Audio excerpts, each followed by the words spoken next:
And welcome into the Tuesday edition of Robby and Rexrode, 102.5, 106.3 The Game, brought to you by Chuck McDowell and Medical House Calls, Middle Tennessee's best medical care in the comfort and safety of your own home. For more information, go to medicalhousecalls.com. Medical House Calls, where the nearest clinic is your home. Robbie Stanley, Joe Rexrode, Nick Keyser here with you on this Tuesday morning. Joe Rexrode, good morning. How are you? Great. Michigan has its first outright national championship since 1948. It's hard to believe. That was after World War II. It was. Which means, that the Detroit Lions are about to win their first Super Bowl. Or not Super Bowl, their first NFL championship since 1957. Boy. Can you imagine? What a year for the state of Michigan that would be. How about that? Yeah, a lot. I mean, half the state's really angry right now, but yes. And for the moment, this one counts. It does. They've seen a lot of the block M with little asterisks, a little bet block M. Yeah. It counts. Yeah, again, I will stick with what I've said, which is that's the best team. I mean, if they win it, you got to give credit to them. The cheating stuff all came out before all their good games, sure. Right? So all the good games they played. I saw people last night on X saying, like, Georgia would smoke these teams. Like, well, Georgia lost to Alabama. Michigan beat Alabama. I mean, I think Georgia might have won the playoff had they been in, had they, And the funny thing is, if Alabama hadn't what was it, 4th and 31? Fourth, yeah. Right? 4th and 31 against 27, Auburn? 30, something like that, yeah. Okay, 4th and forever. If they don't get that, then then the reality of the situation is probably Georgia 1 seed. Yeah. Florida State 4 seed. Probably so. Michigan, Washington 2-3. Very different looking playoff. But look, Michigan, I think, was the best team all year. And so, whatever happens after this happens in terms of asterisks or the banner taken down or whatever, and that, like, Harbaugh should be the one who is punished, but he's going to go to the NFL, so he won't be. I thought we were on the way to just an absolute beatdown last night. And, it was 14-3 pretty quickly, and it looked like it was getting ready to be 21-3, and I was like, oh, boy. Yeah. Here we go. To Washington's credit, they fought back in there and they hung around for a little while, but it ends up being, 34-13? I don't even remember the final score. I think that's what, yeah. They had a pick late. Right. So it was, I thought, one thing that has made Washington great all year, number one's been, Penix and the receivers and the way that they played. Penix had some misses last night that were not very good. Now, how much of that was on him? How much of that is on the Michigan defense? I think it was a combination of the two, but had some misses, especially the first half last night that you don't normally see him have. No, he didn't play well. He was not good. Like, that wasn't a first-round quarterback or a guy I wish I would have voted for the Heisman last night. Right. He's great all year. He didn't play his best, and they were never going to win without him playing his best. But as you were talking there, they showed, here's another great example of how one call can change a game. Yeah. I mean, and how officials can have, just in general, how officials can have an impact on a game.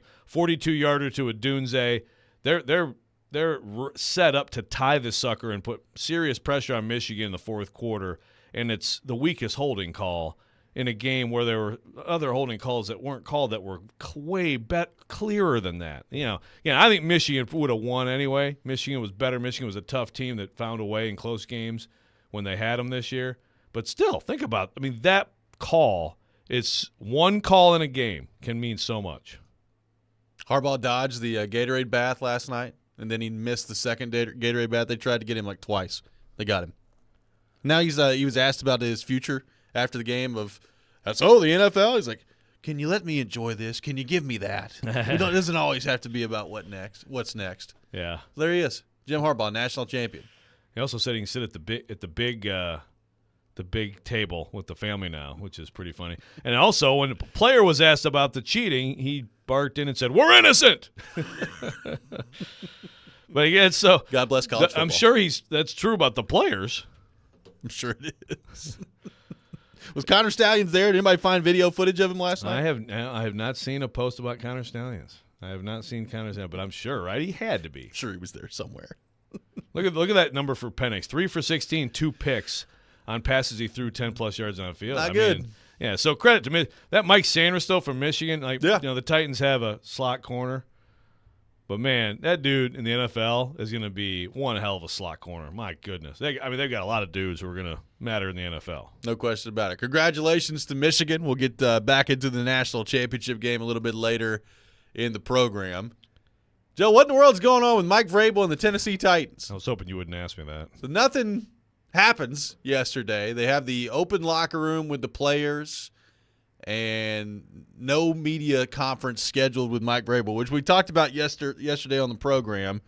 You know, we get off the air, and I wondered, all right, is there any point today where there will be a press conference scheduled? And no, there was not. Nothing happening yesterday with Mike Vrabel and the Titans, and there continues to be all sorts of, speculation and reporting going on about Vrabel and what's going on. Jared came on our station yesterday and talked about how he has heard that Vrabel wants like a power structure in place, like a la Tom Coughlin with the Giants back in the day, where he's the football guy in charge and he's got final say on things, and Vrabel doesn't necessarily want to have final say, but he wants a more defined role for the assistant general manager and all these different things.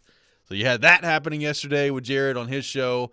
Still nothing from the Titans. I don't know if the meeting with ownership was taking place yesterday or what all was going down, but it's been radio silence from the Titans on the Mike Vrabel front. And Will Levis and other players admitting in the open locker room yesterday, Joe, that they don't really know what's going on and they're waiting to hear from Mike Vrabel. And the coaching staff, Diana Rossini put it out there that players and coaches still waiting to hear about Vrabel and what his future looks like. So a lot of stuff going on yesterday on the reporting side of things from the Vrabel and the Titans, but not hearing from the Titans or Vrabel about anything throughout the day yesterday on Monday.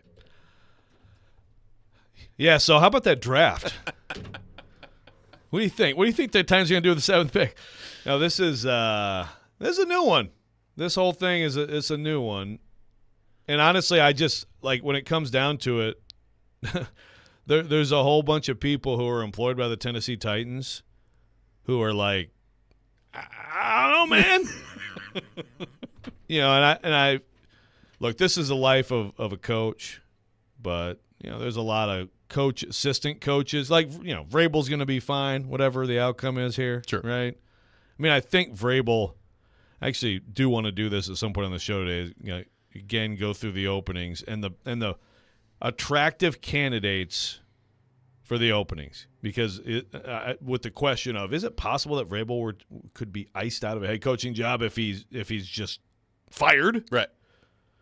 But Vrabel's going to be fine, and, if he does get a job, a lot of these people will go with him. But there are a lot of coaches and their families right now that are, just sitting there wondering what the hell is happening. Yeah. And there's some things that I just can't say. There's some things I can't report that I've been told because I haven't been told that I can say them, on the record. Sure. So I have not heard what Jared reported on the structure. It doesn't say I'm definitively saying it's not true. I'm just saying that's not the information I got. But I do think that there's truth in discontent about the situation. And on the other side, look, I thought that yesterday on the show or at some point during the day, certainly by the afternoon after we talked to the players, I thought we'd get information that Mike Vrabel's no longer the Tennessee Titans head coach. I thought today we'd be talking about who's the next coach for the Tennessee Titans. Yes. And we're not. So what does that mean? I mean, ultimately, it's on Amy Adams Strunk's desk. Now, is there – again, it's very – the whole, trading a coach thing is very complicated. The Patriots are sitting there, too, in the same situation. It's what is going on? So the fact that they're both sitting there, that does kind of make you wonder, right? But also, I'm not, at this point, not seeing anything in NFL media about something actually happening there. There's been speculation, but, I don't know. Yeah. I think the 7th pick should be possibly a tackle. But, if Roma Dunze is there, yeah. Maybe if you get a great edge rusher, There you go. Yeah, it's basically I think that we can sit here and speculate today. Well, I don't know what else to do, right? Yeah, that's what we got to do. Because, nothing's happened. Yeah. And I don't recall, I'm sure something like this has happened before, but, obviously we cover the Titans, so we're not honed in on every single coaching search or in the history of the league around the NFL right now. But like this is kind of it's a strange thing, right? Like it just kind of feels like everything's in limbo, and clearly there is a problem, and whether that problem stems from like Vrabel and his, I guess, discontent with the way things are going with the franchise right now, whether it's from the other side a little bit with Amy Adams Strunk to Vrabel, like it just kind of feels like everything's in a holding pattern right now. And like you said, the other part of this, and I saw Mike Herndon throwing this out there yesterday too, it's like, the Patriots aren't saying a thing either. Like Belichick gets up there and talks, but there's been nothing from Robert Kraft about his future and what that's going to be after all this speculation. It just kind of feels like there's a lot of things in a holding pattern right now, and I don't know what it means. Like, does it mean that Vrabel could be traded? What I did think yesterday, Joe, was when it gets to this point, and there's obviously something going on, like does it reach a point in the middle of this when they're trying to sort through all these things where there's just a point of no return? Like it feels like that could happen where there's just a point of no return and Vrabel's out. I don't know. Like it's a really weird spot for them to be in right now.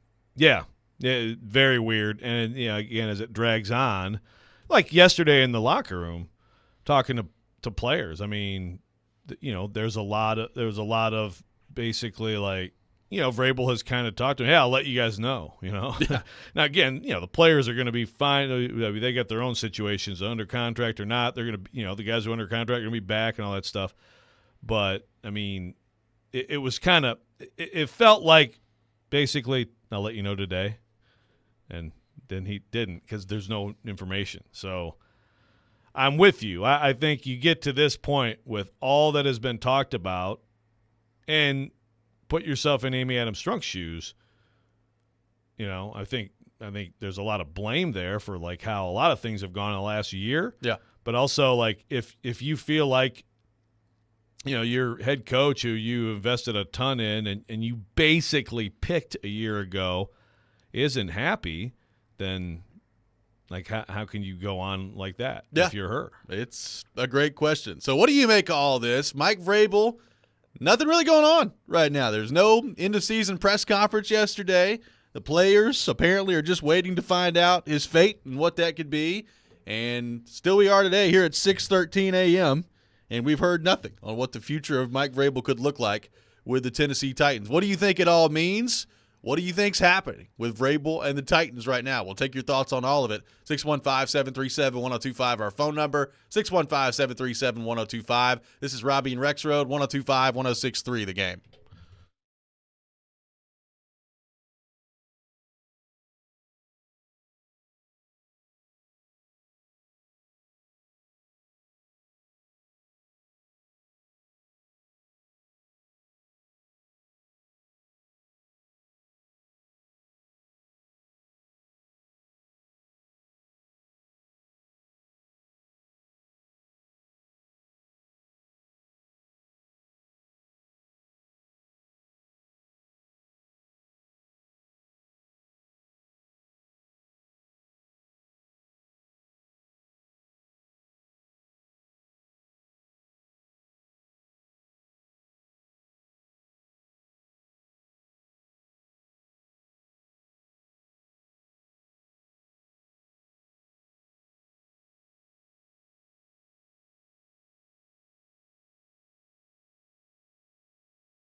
I love everyone in this building. I hope it stays the same, and I hope that we're all able to grow and we're all able to stick together. Obviously, I don't have a say in any of those types of things, but hopefully it stays together and we're able to keep this thing rolling.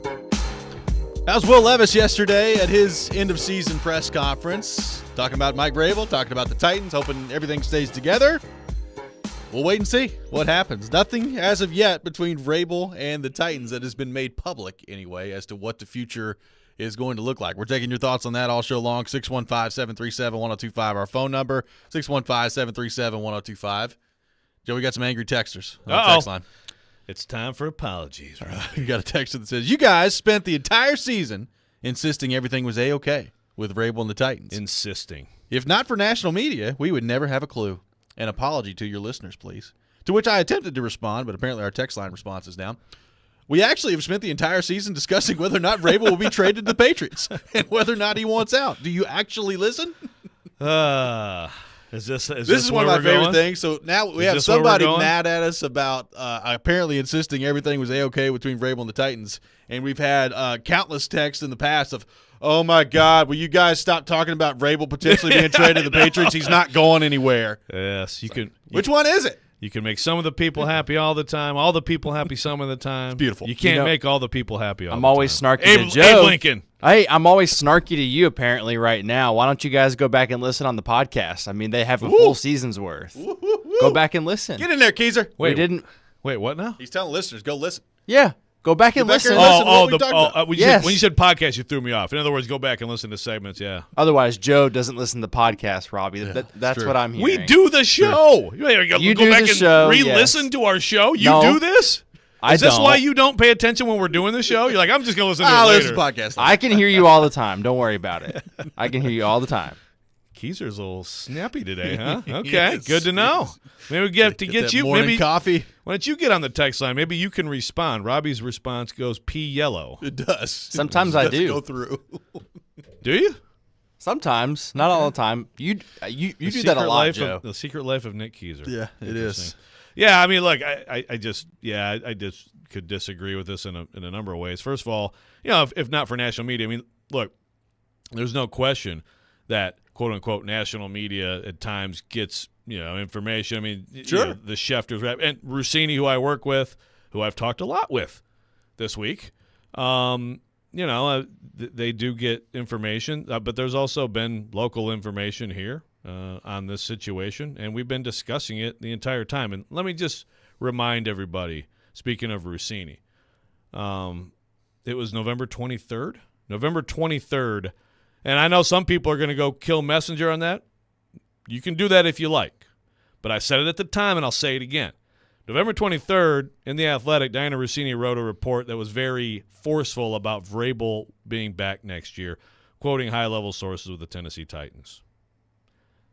Let me promise you that the Tennessee Titans and anyone you want to name in that organization were absolutely resolved that Mike Vrabel is the coach next year when she wrote that, or she damn well would not have written it. Right. So if you want to get mad at someone, ask yourself why people's minds have changed since then, because they have. Again, you can kill messengers all you want, but that's the fact.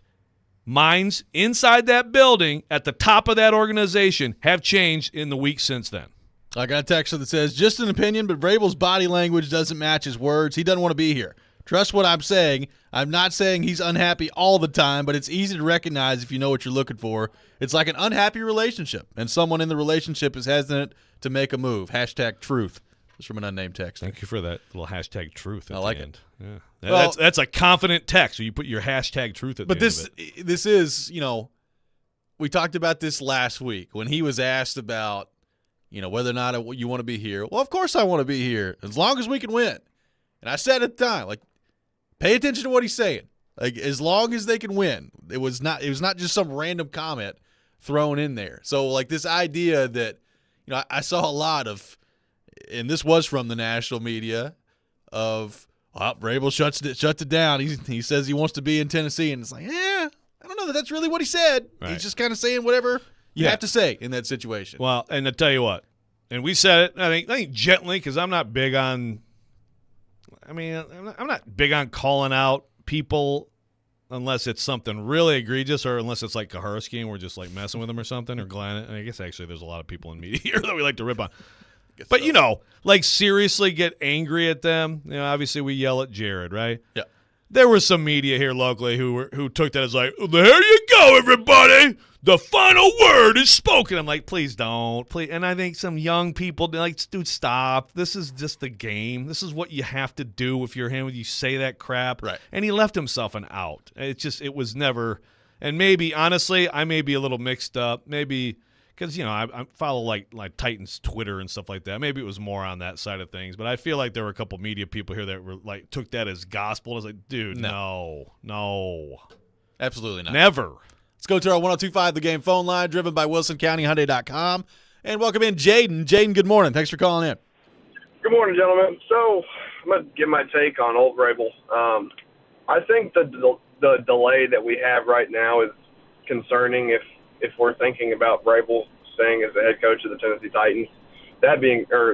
Reason being is because, in my mind, the delay kind of means that maybe they're working out a trade with another team to get him traded. And according to Jared's show, that could take a while because he explained it yesterday, you have to wait until after the divisional round and blah, blah, blah. You got to find other candidates. But my gut is telling me that he's going to stay. I really hope he does. I'm on the Vrabel train. But in my mind, I don't think Amy's going to – if this report from Jared yesterday is true, I don't think Amy is going to want to pay a, in quote, president of football operations above Rand and Vrabel. And if that's the case, then obviously Vrabel's going to go. I just wish we'd find out something, but I'll leave it at that. Thanks for calling, Jaden. Appreciate it. There's a lot going on right now that we just don't know. And look, as far as the president of football operations thing that Jared threw out there yesterday, if that's true and that's what Vrabel wants, I would be interested to see how Amy Adams-Strunk would respond to that, if that's true. Yeah, again, I'm not sitting here saying Jared's wrong. I haven't gotten that, but I will say that if Vrabel were to go in there or did go in there or called Amy or Zoomed or whatever – and said that to me, here's how I'm going to interpret that. Fire me, please. Yeah. I think about how that would work, if that were to happen, right? First of all, you're talking about a major investment for her, right? Yeah, sure. You're talking about, well, Rand, thanks for coming. You are now, down the ladder a bit. And also Jared has talked about it. If it ends up this is true and it becomes a thing, then that's the dirty laundry has been aired, right? Yep. So how to Rand, Vrabel, and then this new person coexist? To me it's all. I'm trying to think of situations like this that have then proceeded with everybody in place and it worked out. That's why I'm saying it feels like you're almost at a point of no return, right? It feels like the writing is on the wall that this is coming to an end. That's just the way I read this thing. I could be totally wrong, and they could get through all of this and work out whatever issues there are, and then Vrabel's back and Carthon's back and everybody's singing Kumbaya at the end of it. But it just feels like in professional sports, when you get to a point like this where there's just so much uncertainty and you got so much smoke with all these reports, it's hard for me to think that this is just going to magically work itself out at the end of all this. Yeah. Just my take on it. Yeah, and I don't know if Keith from Bowling Green is being serious, but he says, I think Vrabel's not going anywhere. I think he's just messing with media. And if Vrabel's not – this isn't I guess he's part of it, but it's not like this is just Vrabel. I think if Vrabel, if everything was fine and Vrabel was just going to be the coach, well, Vrabel would have had a press conference yesterday. Exactly. Well, and the other part, the messing with media thing, it's one thing to mess with the media, but you tell your players it's probably players coming back. Yeah. Again, players, coaches, they are waiting to find out what's going to happen with the coaches especially with their lives, right? Players are under contract. Will Levis will be back here. He'll be back. Someone will coach. He'll be here. But but coaches, a lot of people in that building right now are wondering what the hell is going on. Trust me on that. Ken Waverly, the worst information you ever gave me was that the Titans would have a better record than the Lions. Touche, Ken. Touche. That is true. Let's quickly go to our 102.5 The Game phone line, driven by WilsonCountyHyundai.com, and welcome in Tyron. Tyron, good morning. Thanks for calling in. Hey, how you doing, guys? Couple of things here, and I truly believe this. Believe the report yesterday, but I think the Titans and New England is in a delay, and I believe Kraft is in a delay, waiting to relieve Belichick of his duties because he wants, in a perfect world, Kraft wants Vrabel to shake free. That way, when he shakes free, he don't have to trade for him. He can just go get him. And I think the minute, if and when Vrabel does shake free, I think you'll see Bill be released and Kraft will go higher Vrabel. Because, I mean, Friday, Volan wrote in the Boston Globe to reiterate saying, you know, Vrabel is Kraft's still home run high, but a trade may be too expensive. So I think Vrabel went in there with all them demands yesterday, going, you know, he wants out. He wants out. I'll say that now. He wants out of the Titans. He wants to get to New England because he knows stable ownership and he'll get what he wants. So he went in there with all them demands as reported by Jared, just to hope they fire him, get him out of there. He doesn't want to be here, it shows. And I think that's really the game of chicken being played. I think that's the delay, and we'll see if the Titans want an asset for him or they're going to acquiesce to his demands. But I think the minute Vrabel gets fired, if he does, I think it won't take no time for New England to really release Bill and go get Vrabel, because I think that's the game and that's where Vrabel wants to be. Thanks for the call, Tyron. Appreciate it. I will say, Joe, I don't know what's going on behind the scenes.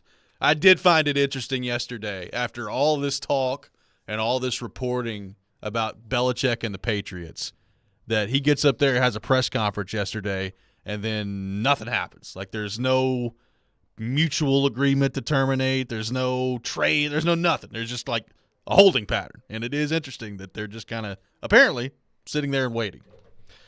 Yeah, very interesting. It was Black Monday, but in Nashville and Boston, it was Blah Monday. It was very, very well said. Thank you. We'll have more on Vrabel and the Titans coming up next. A lot more of your thoughts to get to as well. 615-737-1025. You're listening to Robby and Rexrode, 1025, 1063, The Game.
Welcome back in. Robby and Rexrode, 102.5, 106.3 The Game. Robby Stanley, Joe Rexrode, Nick Keyser here with you on this Tuesday morning. Tune in later this morning at 8:45 for your chance to participate in Preds Pick to Click. Win a pair of tickets to an upcoming Preds home game. Pick to Click brought to you by TJ Anderson Homes of Benchmark Realty. List your home with TJ to get your home seen, heard, and sold. We are taking your thoughts on Mike Vrabel and silence that at times has been deafening, Joe Rexrode, from him and the Titans yesterday. Let's go to our 102.5 The Game phone line, driven by WilsonCountyHyundai.com, and welcome in Robert. Robert, good morning. Thanks for calling in. Good morning, gentlemen. First off, there's no way Rand's going to be fired. And a company like the NFL, as woke as they are, you are not firing him. Vrabel, there's no way she's going to fire him either, though, because we got the poorest owner in the NFL. So if you've got the poorest owner, she is not paying out a general manager from last year and a coach from this year's contract. So all you can do is either trade him or get him to quit. And I don't think it'll be too hard to get him to quit myself. All you got to do is let it be known that Rand is his boss. He reports to Rand. Rand controls everything. No, he's not going to quit. Ego he's would not let him. Robert, thank you for the call. He's not quitting. Yeah, he's not forfeiting money. Yeah. I'm glad we get the word woke in there.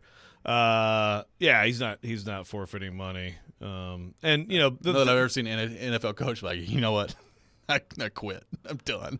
Yeah, I passed the paycheck away. Yeah, that's not going to happen. And because again, you know, I mean, like he can't just go to another job. So I mean, like you've got to. It's a firing or a trade. And again, the trade is definitely. I mean, if that is what's happening, you know, behind the scenes, like the discussion, which I said yesterday, I went on Caroline Fenton, like, you know, these are discussions that, like, I mean, these should have been happening, right? You would think. If it's actually a thing, then they should have been happening before this week. I mean, you're it's just like GMs talk about players weeks or months before the deadline. You're like, hey, what would this, you know, and then it heats up and it's time, and then you nail it down. But it's hard for me to believe that whatever happened yesterday and whatever meeting was taking place was just like totally out of left field, right? I mean, there has to be. Shouldn't there have been like some sort of vibe either from Amy's side of things or from Vrabel's side of things? There has to have been discussions leading up to all this, you would think. It wasn't like yesterday Mike just showed up and was, by the way, let's talk about some things in here. It's like Festivus. I got a lot of problems with you people. My grievances. And here they are. Here are my grievances. Yeah. I would think. I would think, you know, but that's just something I just don't know. I don't know what the discussions have been like. You know, if there haven't been many, then you think about building. Again, let me reiterate. I think this is important to always remember throughout all this. As of the calendar turning to, so that report was November 23rd, and they beat the Panthers a few days later. So as of the calendar flipping to December, yeah, the resolve was Vrabel's coming back. So how much has it changed on that side? I think some. Now the Vrabel thing, you know. What has he thought all along? To your point, have they been discussing this all along? Have they? I don't know, but there's obviously a big change on the other side of Vrabel, right? And maybe it has to do with hearing all this stuff, all this noise, this stuff keeps coming out. Maybe it's not discussions with him, but it's more, why does this stuff keep bubbling up? What's going on? I have to assume that he's unhappy or he's behind it or whatever. Again, we can speculate all day. I mean, I can do this all day. Well, I mean, that's when we have no information. That's what we're left with. That's what you're left with. And look, I saw Titans fans yesterday, and look, I don't know that I totally agree with it, but I understand where they're coming from. I mean, they go back to Vrabel's trip up to New England, right? And going into the Patriots Hall of Fame, and not only just the comments he made there, but just, I'm sure that there were some conversations privately with Mike Vrabel and Robert Kraft that took place while he was up there. Sure. And what did they talk about in those conversations? I have no idea. but a lot of Titans fans speculating that this was hatched up in New England when he went up there. Right. And if Vrabel did complain about Rant up there, well, then, certainly there was reporting from people who have covered the Patriots for a long time that started the whole Vrabel Rant thing, right? Was that because Vrabel did complain, or was that, as I speculated before, because the Patriots trying to dirty the water here and make this? I don't know that either. But I do know that the reporter who first reported that stuff has been covering the Patriots forever, in the NFL forever.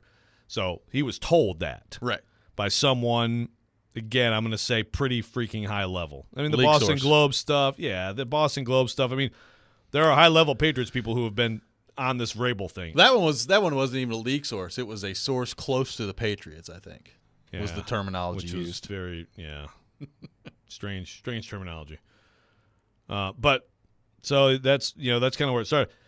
Look, I don't think there's any question. I still think there's nothing wrong with the Patriots having Vrabel for put him in the Hall of Fame. No, it was his idle or off week, and fine. And I still don't think his speech was intentionally subtweeting the Titans or Amy and saying where I am sucks, but this place is great. I just don't think he meant that. But I do agree, and I've changed.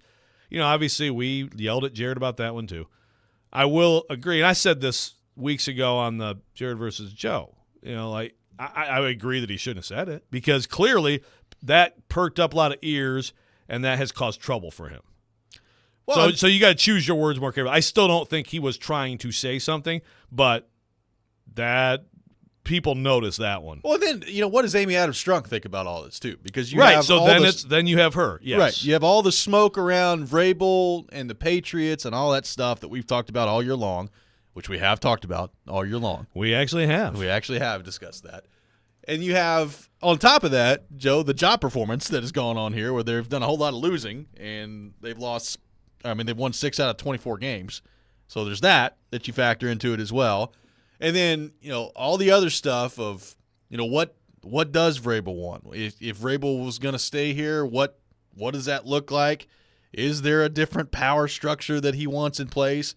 You factor in all those things, and how you feeling about all that if you're Amy Adams Strunk too? That's Robert called in and said that there's no chance that she would fire Vrabel. I totally disagree with that. I think she would. I think I agree with the idea of, man, you should get assets for Vrabel, as opposed to firing. But to the caller there mentioned the money, and again, that's, it's offset if he's hired by someone else, which I think he would be. That's another thing. How truly, a lot of people say it. A lot of people say, oh, man, he's hired the next day. Are you kidding me? But is that true? How heavy is the interest of Vrabel? Look, like it or not, when you lose 18 of 24 games, you lose a little bit of momentum. I think there's still a ton of respect for Vrabel, and I do think I would definitely think that he would get a head coaching job, but I don't know that it's everyone beating down the door for Vrabel as much as some people like to say. Tune in to 94.9 The Fan tonight for Vanderbilt men's basketball. The Commodores on the road taking on LSU. Pregame at 7:30, tip-off at 8 o'clock. Coverage also available on the 94.9 The Fan app. We'll continue the conversation on Mike Vrabel. Caroline Fenton will join us at 7 o'clock. We'll get her thoughts on all this as well. That's all coming up. You're listening to Robby and Rexrode, 102.5, 106.3 The Game.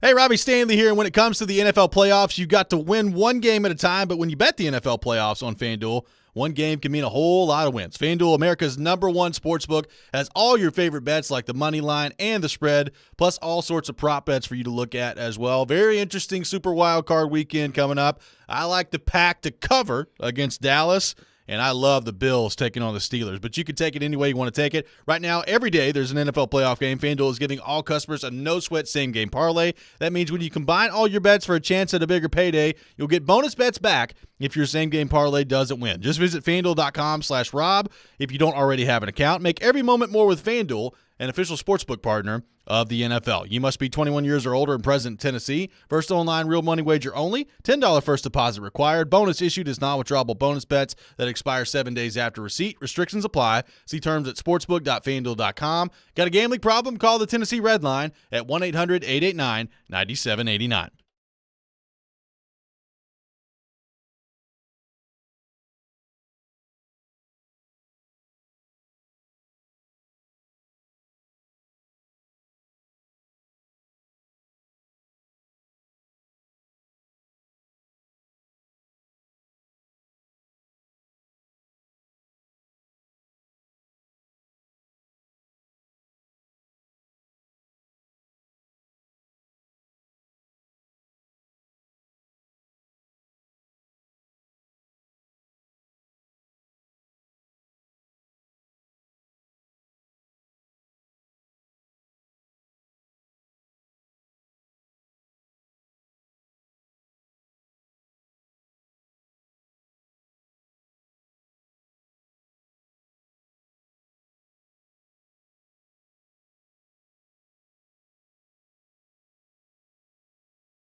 Welcome back in, Robby and Rexrode, 102.5, 106.3 The Game. We are live from our Spring Hill Heating and Cooling Studios, keeping your home feeling comfortable all year round. Visit springhillac.com. Robby Stanley, Joe Rexrode, Nick Keys are here with you on this Tuesday morning. Caroline Fenton coming up here at 7 o'clock. We'll get her thoughts on all this Vrabel stuff as well. Can I shout out Liam McLeod really quick? Sure. Great name, by the way, Liam McLeod. He says, Joe, admit it. If Vrabel does end up with the Pats, then in retrospect, that visit during the season will have to be known as the bye week. Yes, Liam. That's what we're talking about. To make up for the lack of information on what the hell is happening with the Tennessee Titans, Mike Vrabel, his coaches, and everybody else, let's have some puns. Let's have some puns. Job, I like it. I got a texter. Got a lot of text on the text. I had a few that have rolled in about like here on the text line with Robby and Joe. Yeah, the Titans are playing the long game here, and they're waiting for Belichick to be fired so he can come be the football czar here, like the overseer of Vrabel and Carthon. I'm sure if you're Bill Belichick, that's exactly what you want to do with your life. Yeah, he does. How come be the president of football operations? This is a home to Belichick. It is. So there is that. But, I think Belichick's going to coach again, right? I think so. I don't think there's going to be an overseer here. I don't know that. I don't know anything. Hi, how are you? Welcome into the program. We know nothing. So with the 7th pick, what do you guys think? I really feel like, what if Marvin Harrison Jr. falls to 7? Huh? Starving for Marvin. Michael Penix will be there. Could he be a nice backup for Will Levis? There you go. Let's think of the dumbest draft takes we can in lieu of information on Mike Vrabel and the Tennessee Titans. What I'm really hoping for, Joe, is one way or the other that this doesn't get drug out forever. Like, I would love for this to be resolved. It already is. This is forever. I thought for today. sure we'd know something yesterday. I'm praying that we know something today, but I really hope this is not a, hey, well, a couple weeks, we'll get this all figured out. But, I mean, if it does drag out much longer, doesn't that kind of tell you that probably not going to end well with Mike Vrabel and the Titans? Like, you would think. You would think. I mean, I'm here for like no presser, and then all of a sudden he just shows up in Indy, and it's like, what are you guys talking about? Everything's cool. What? What are you talking about? You're getting ready for the combine the whole time. Yeah, we just didn't have time to talk to you guys. Everything's fine. Come on. Yeah, no, in all seriousness, yeah. I mean, look, I'll full disclosure, because, again, I said this earlier in the show at 6 o'clock hour. We're just kind of just chatting, right? There's some things that I've been told off the record, Then, again, it's nothing like – I don't have definitive information. I mean, the biggest thing I've gotten is everybody's waiting. Yeah. On Amy. I mean, that's really what it is. But, I wrote a column Sunday night, may or may not see the light of day. Yeah. I mean, we don't know what's going to take place here and what the timeline looks like. And then there's the other part of this, Joe, which I guess it's good that they've kind of changed up the coaching rules here. But, like, if you do move on from Vrabel and you got to go find another coach, and then you're looking for, is Rand Carthon going to be the one that's hiring the next coach if that takes place? What does that all look like? I mean, who are the best candidates that you'd go after? Like, in the back of your mind, if you didn't already, like if you're Amy Adams Strunk and Carthon and whoever would be making these decisions, don't you start kind of like right now have to start thinking about, well, if we lose Vrabel, who's going to be the next coach of this team? Like, you got to start thinking about that. Right. Well, you need to be competitive in the coaching market. So I do want to get into that, at some point. I keep saying that and then I don't do it. But I mean, who are the hot candidates for coaching jobs? Ben Johnson of the Lions for sure. Slowick of the Texans. Okay. Harbaugh. Certainly Harbaugh. Anybody else? I don't know of anybody else from college right now that comes immediately to mind. Anybody else on the coordinator front? I mean, typically in a given year there are one or two coordinators that maybe aren't as talked about, but they get a lot of momentum around this time of year. But probably Slowick and Johnson would probably be the two biggest. I mean, I've heard some, and now we hear this is like an annual rite of passage at this point, but I've heard a lot of people talking about Eric Bieniemy the last couple of days. Yeah, there's Bieniemy. But, Bieniemy, look, Bieniemy's had chances to be a head, or he's had interviews. Yeah. So, for whatever you believe on that. Aaron Glenn from the Lions, D coordinator. The Lions are, and deservedly so. But there's a handful, maybe. How many jobs do we have? Do we know for sure? Well, and of course, Belichick. Belichick, sure. Of course, right? We think, so the jobs that are available. You got the Chargers. We think the Bears are not going to be open, right? You got the Falcons. Panthers. The Jets are not going to be open. The Panthers are open. Commanders are open. And the Raiders are technically open. Yeah, there's a lot of momentum to just hire Pierce, but I don't know if Mark Davis is going to actually do that. Well, to me, it's like if he can get Harbaugh, then he's not. Right. If he can't get someone he loves, then maybe he does it. Yeah. So, all of which is to say that I think Vrabel would, if he's out there, I think he would get a job. But again, it's just like if they actually are trying to engineer something, then we're going to be sitting around. Yeah. You can't, you have to do the interviews. You can't interview, I think, till after the divisional round. So you have to go through the process. You have to follow the Rudy rule. You have to do all that stuff. I mean, when's the last time a coach got traded? Because the Rooney rule, I think, was like 02, 03. It'd be Sean Payton. I mean, he technically got traded, right? Like his rights? Yeah, but that was a different kind of Right. situation. Yeah. Not like a straight up. So, I mean, it's quite a mess. Zach in Nashville, Director of Football Operations, Mike Vike Mrabel. There we go. People ask about Arthur. Is Arthur coming back? Yeah, I mean, I have no idea. The last coach to be traded, by the way, was Bruce Arians. Okay. That's what I see. And that was what year? He got traded in 2000. Let me pull my laptop over. 2019. It was Bruce Arians to the Buccaneers, I believe. Nope, sorry, Cardinals for a 6th-round pick. So Poor Bruce Arians. because remember he tried to retire. He got traded from the Cardinals to the Bucs, right? Yes. Yeah. Sorry. Yeah. Yes. 6th-round pick. Win the bowl, baby. It's a good investment. So, and the Rooney rule has been changed too since then. So, I mean, it's quite a situation. I think I keep coming back to, and you've said this a couple times in this 6 o'clock hour, that the firing of Mike Vrabel, that's what I would put as the most likely outcome. Still, I don't know what the number is, but I think that's the most likely outcome. Which a lot of people based are going on to say, everything I can see. How could you possibly do that if you could get something for him? Which I understand. Yeah, but I do absolutely understand that too. Yeah, it's now again, you have to wait with these interviews. Like everybody has to wait, So there is that. But yeah, if he's not going to be your coach, you got to get in there. Yeah. Now, of course, I suppose Rand can do some tampering with Bobby Slowick right now. That's true. Say, hey, come on over. Come up to Nashville. Keith listing candidate says Jim Schwartz. Maybe he could come full circle. Just go hire Jim Schwartz as the head coach. Hey, man. I mean, if we he was joke. that good about the defense without him actually coaching players, imagine what he could do with them if he actually coached them. But seriously, I mean, Jim Schwartz is actually that's a good name for like a head coach. If he's up to that, and I mean, he's obviously back in the game, back coordinating a high level. I always thought he was a pretty good head coach. I thought he did a good job in Detroit. Yeah, he was coaching the freaking Lions.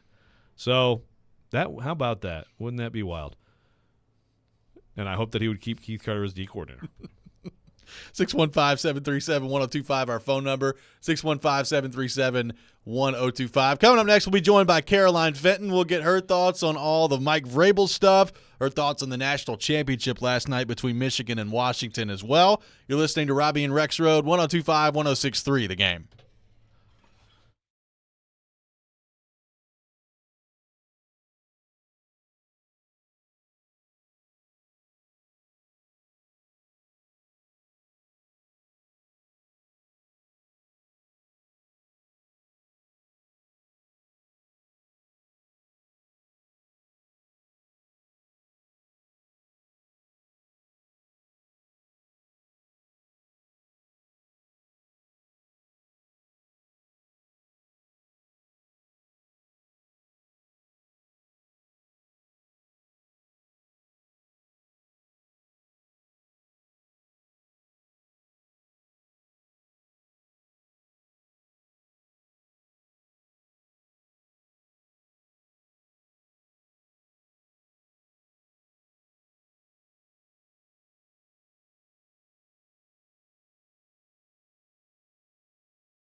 Hour number 2, Robby and Rexrode, 102.5, 106.3 The Game. Robby Stanley, Joe Rexrode, Nick Keyser here with you on this Tuesday morning.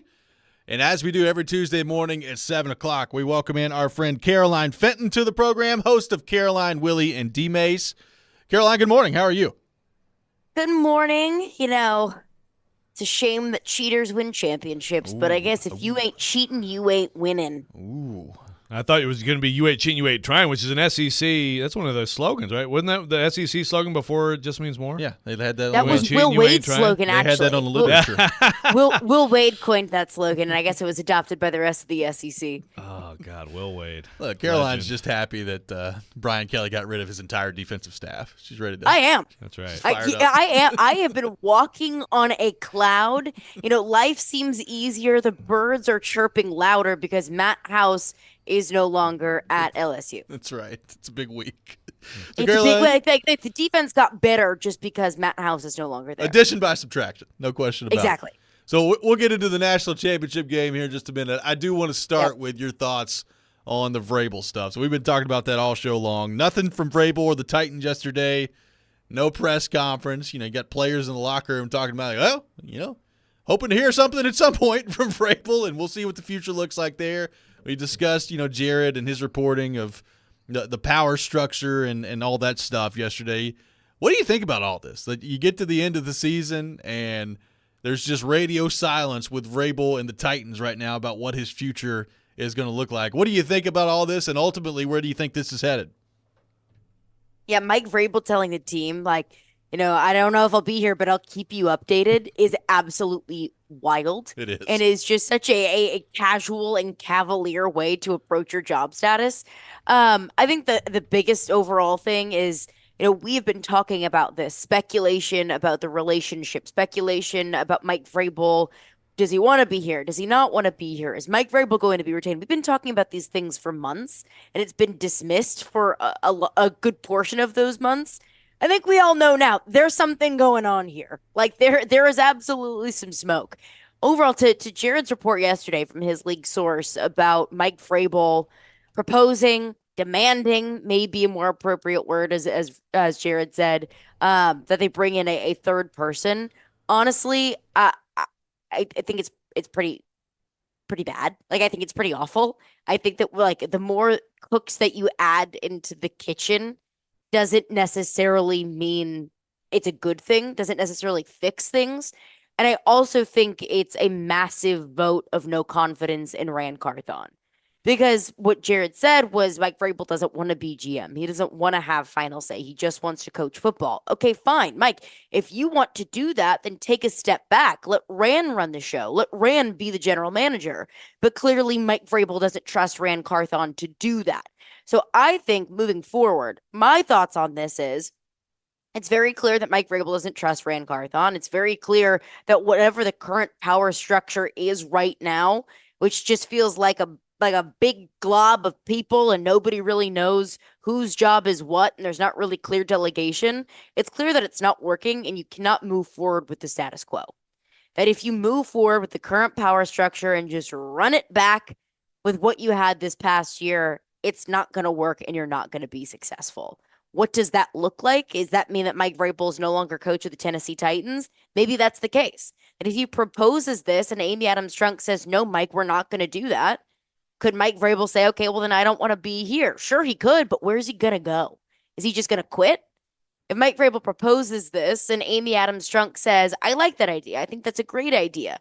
Rand Carthon says, what the heck? That's a big old load of BS that I basically need a babysitter to do my job. What's Rand going to do? Is he going to quit? I mean, there's only 32 general manager jobs in the NFL. I don't know if Rand Carthon is going to get another one if he does indeed decide to quit. So it feels very, very messy, and it doesn't seem like there is an easy or obvious or clear path to success for the business side of the Titans coming out of this.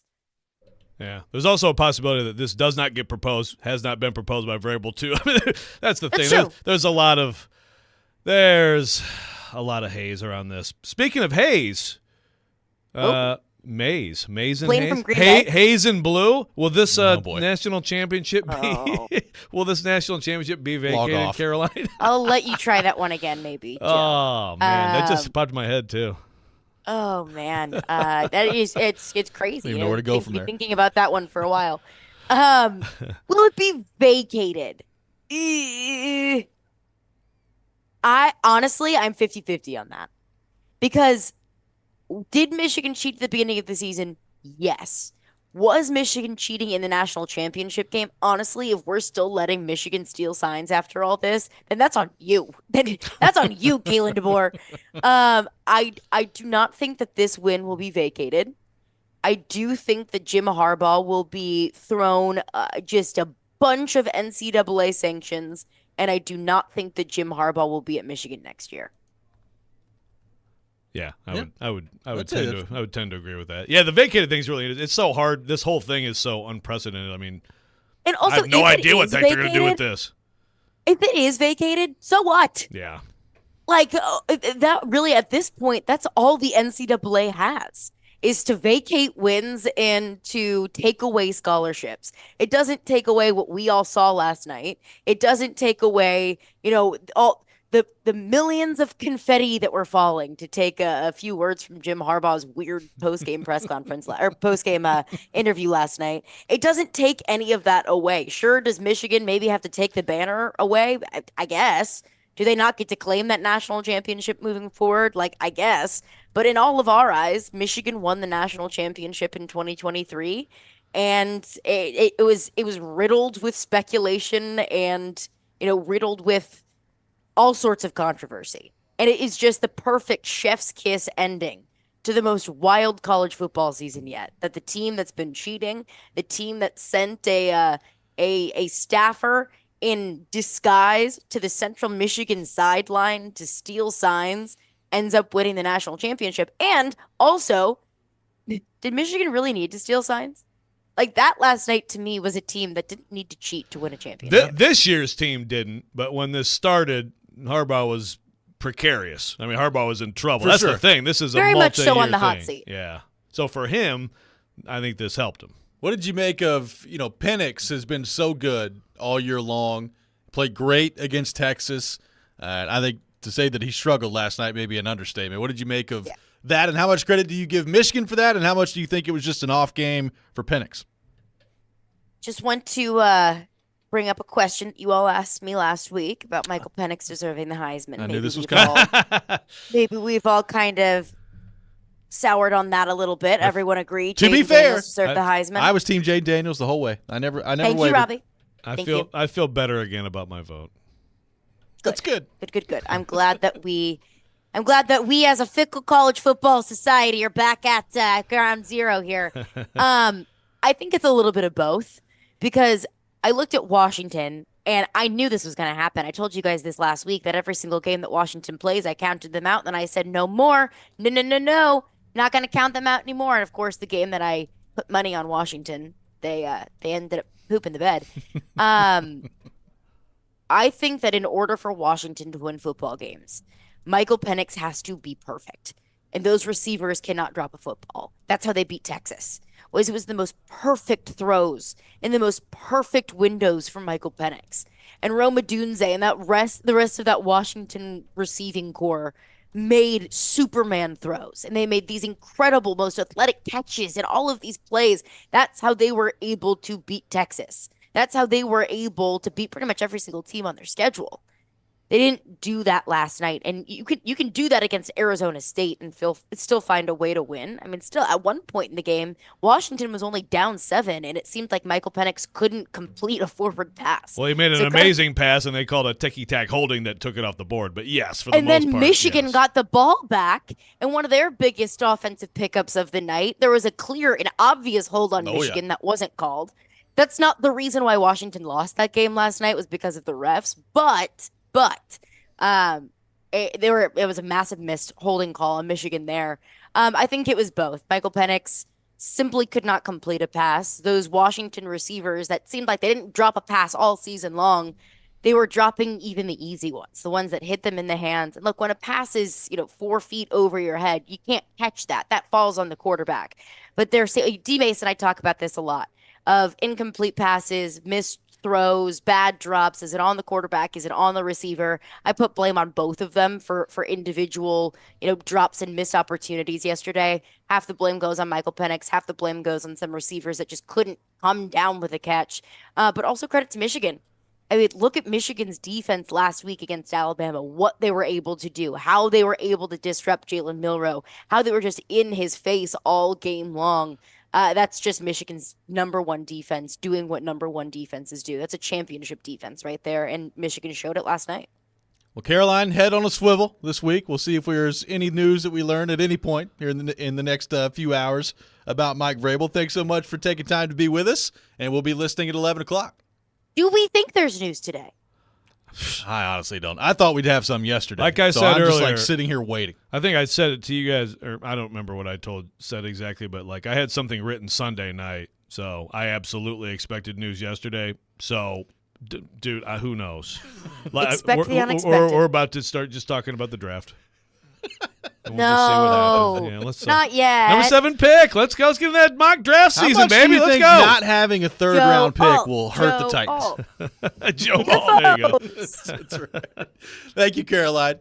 See you, Caroline. All right, thanks. Y'all have a good one. Caroline Fenton, our guest, joins us every Tuesday morning at 7 o'clock here on the program. We'll take your thoughts, 615-737-1025. Your thoughts on Michigan winning the national title last night. A lot of your thoughts to get to with Mike Vrabel as well. We'll do all that next. This is Robby and Rexrode, 102.5, 106.3 The Game.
Welcome back in, Robby and Rexrode, 102.5, 106.3 The Game. Robbie Stanley, Joe Rexrode, Nick Keyser here with you.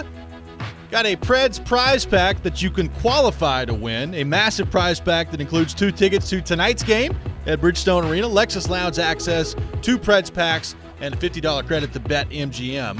Be caller 3, 615-737-1025, our phone number, 615-737-1025. Caller number 3 will qualify to win that Preds prize pack. That drawing will take place later today, and the winner will be contacted by our promotions department, 615-737-1025. Thanks to Caroline Fenton for being with us there in the last segment. I'm trying to get over your haze and blue comment that you made. Hey! And I'm not sure I can do it. Like I said, in the absence of anything concrete to tell the listeners about Mike Vrabel, puns, okay? Puns and draft talk. That's what I can bring to the table today. Cam says, the last time Michigan won the national championship shared with Nebraska in 97. We all know what happened in 98. We're next. Yeah, I saw some of that. Yeah. Well, Here come the Vols. Maybe. I mean, Nico is good odds on winning the Heisman. So He does. if that's the case, I would say the Vols would be pretty good next year. We'll see what happens. Is that history repeating itself? We'll see. I suppose so. But And it's this- not a shared national title. Well, this time, and so. another interesting thing about that is, so Michigan, that was the last year of polls deciding, right? It was Michigan Thank won God. one and Nebraska won the other. Yeah, and this is the last year of the 14. Well, now we're talking ourselves into it. Let's go. Nathan from Lawrenceburg, would Vrabel have to agree to be traded to another team? No. Also, what do you think about him being traded to another team other than the Patriots? Yeah, I mean sure. Sure. Josh says, Rant and Mike just need a date night. Mike was burned by his ex who traded AJ. My wife was cheated on by the guy she dated before me, and it just took a little time for her to trust fully again. I had to do a little extra work to prove that we're not all the same. It's a pretty rational comparison, right? This is from Josh on the text line. There we go. I like that. You know, the in all seriousness on Rand and Mike,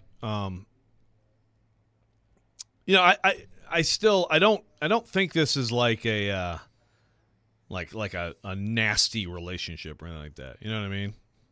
But obviously, you know, Rand is the guy who's the GM. There's been reporting around Vrabel and Cowden, right? Yep. Ryan Cowden, who's with the Giants, who I just assumed was not going to get the job because you fire a GM in season. Why are you know? But it happens. I mean, Vrabel fired O-line coach and kept the assistant O-line coach. But I think this is more about Mike and Amy. Okay? I mean, I think this is about Mike and Amy. How that went down, how a lot of things have gone down in the last year. And again, I keep going back to on the Amy side of things or on the Titans side of things, pretty, not pretty, absolutely resolved to make it clear publicly that they're happy. Now, you can look at anything and you could look at that and say, and what we talked about at the time, is this just posturing to make, your leverage, right? No, you can't touch my coach, but really you do want to move on and you'd like to engineer a trade. I mean, anything's possible. Sure. But the action said, want to make it clear to everyone that Mike Vrabel is going to be the coach. So what has changed on that side of things in the, what did we figure out it was? Basically 6 weeks since, right? What has changed? It's a great question. And, on the Cowden stuff is interesting, too. Like, for those who are unfamiliar, basically the reporting around the Ryan Cowden situation is like Vrabel thought that Cowden was going to be the general manager, and then basically that did not happen. And Carthon is the general manager, essentially. Right. So, again, that would be that's not a Rand thing. That's an Amy thing. Right. So exactly. So the Rand thing, I remember when he got introduced, there were definitely questions to Mike Vrabel about his involvement in the process, because how could he not be significantly involved in the process? Correct. And he did. We can go find the press conference. I mean, he mentioned talking to him, but it doesn't seem like he was all that involved in the process. So again, That's not Rand. That's Amy. Exactly. And I just think that she screwed a lot of stuff up here. I mean, when it comes down to it, I think Amy Adams-Strunk has just screwed up a lot of stuff here, and here we all sit waiting for her now. Well, and think about that.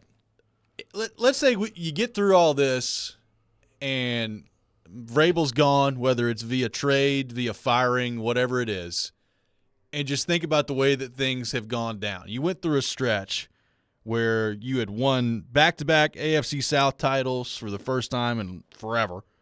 I think it was the first time ever that they won back-to-back AFC South titles. I think they've done it in the Central before, but back-to-back South titles. Yeah, yep.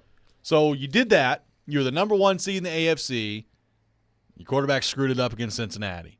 And since then, you've handed your general manager a contract extension, your head coach a contract extension, traded A.J. Brown, you fired your general manager when you were at 7-5 and in first place in the AFC South with an opportunity to win a third consecutive division title.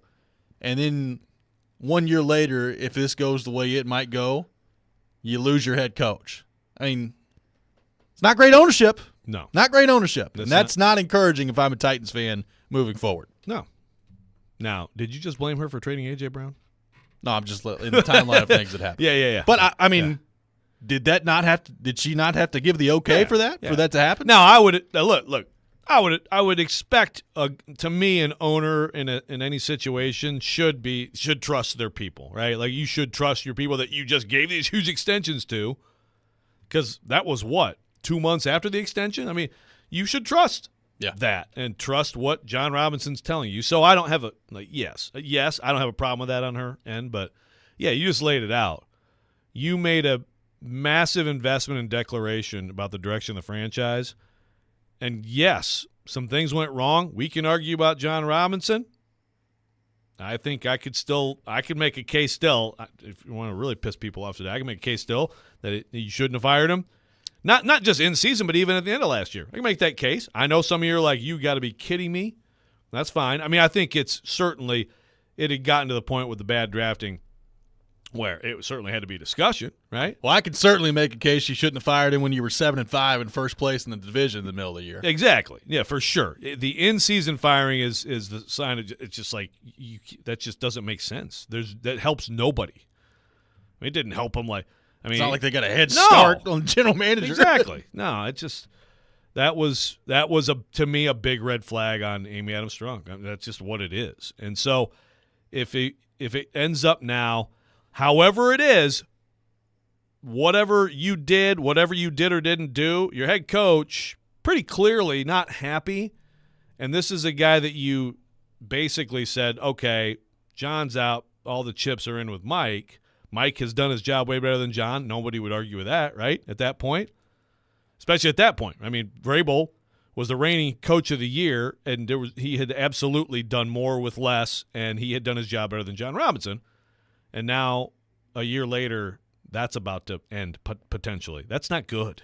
Now, whatever your ownership is, it's just like the Texans last year. They've looked like the biggest steaming wreckage pile of whatever you want to call it for the last few years, and now look at them. They have the brightest future in the league, in the AFC South. So you can overcome that stuff, but it's a bad stretch here for Amy Adams-Strunk. Chip from Mount Juliet says, all you hear is Vrabel wants this, wants that. What gives him the right to demand anything? He's not above it all. If his coaching and talent evaluation have brought a Super Bowl or two here, then let him have his hand in major decisions. This is from Chip from Mount Juliet on the text line. But that's the thing, though.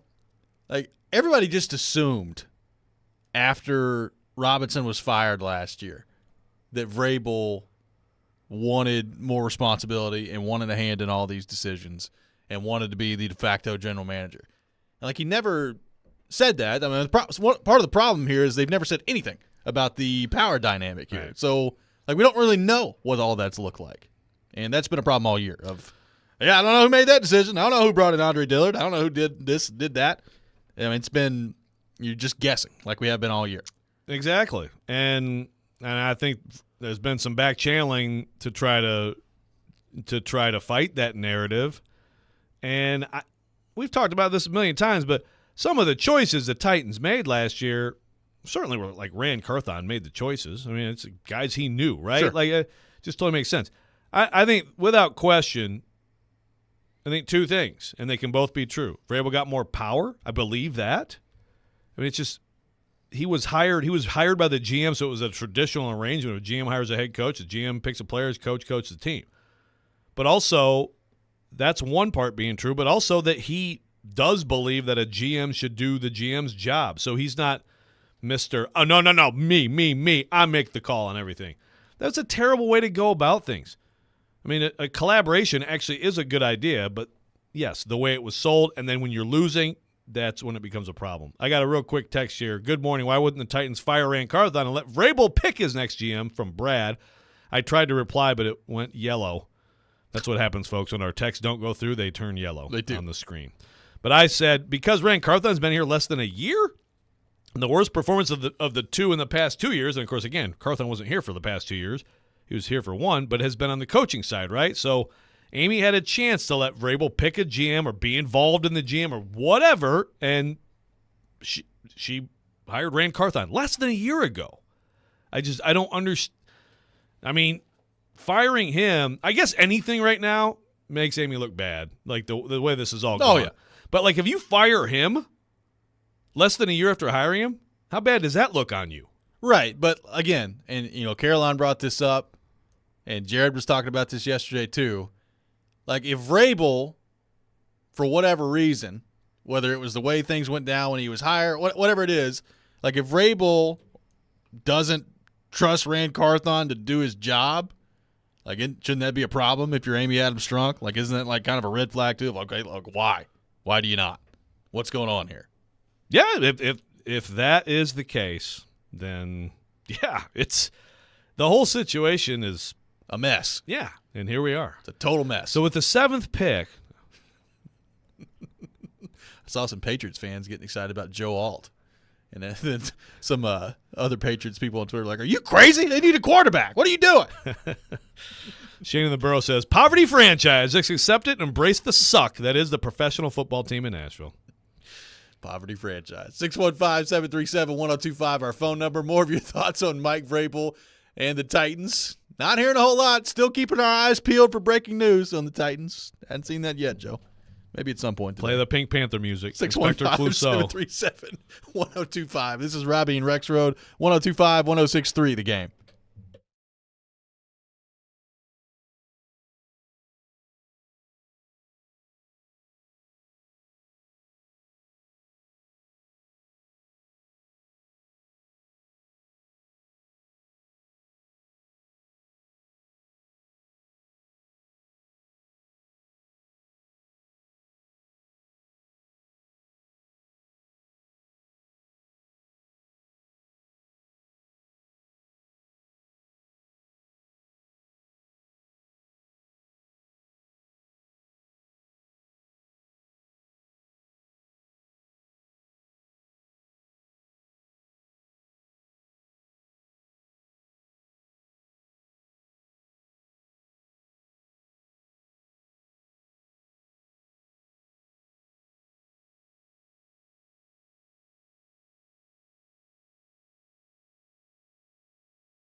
Preds fans, don't miss tomorrow night's Smashville live show at Brewhouse 100 in Bellevue at 6 o'clock. See your Predator star players up close and personal, plus get autographs and pictures. This week's special guests are Juuso Parssinen and Philip Tomasino. Smashville Live brought to you by the Black Abbey Brewing Company. Welcome back in, Robby and Rexrode. Brought to you by Chuck McDowell and Medical House Calls, Middle Tennessee's best medical care, and the comfort and safety of your own home. For more information, go to medicalhousecalls.com. Medical House Calls, where the nearest clinic is your home. The Inspector Clouseau music bringing us back in. I like it. It's I a great keep song. scrolling through Twitter. You know, TweetDeck used to be a great thing where you could set this thing up, but now that the website's been ruined, I just keep scrolling to see if anything's happened at this point. But nothing ever breaks on our program. Yeah, they always wait till we're done. That during COVID, we did have like. Who was it? Was it Pelissero or somebody? Or Garofalo, whatever. Would always have, like, you know, the players who tested positive. Pelissero, yeah. Like 6 a.m. Yeah. Other than that, they pretty much wait till we're done. We had the Derrick Henry injury break on our show one time. That's about it. That is true. That's true. Yeah. 3 years, man. We're really getting after it. 2.5 years. That's right. How about Sean? If Vrabel's here on the text line with Robby and Joe, yes. Vrabel's gone at the conclusion of this. There's no guarantee they'll get the next great coach. This could throw the Titans into rotating head coaches every other year, like many franchises. No guarantee any of these up-and-coming OCs will be great leaders. I hope they figure this out and that Vrabel stays. # Joe is truth. Thank you, Sean.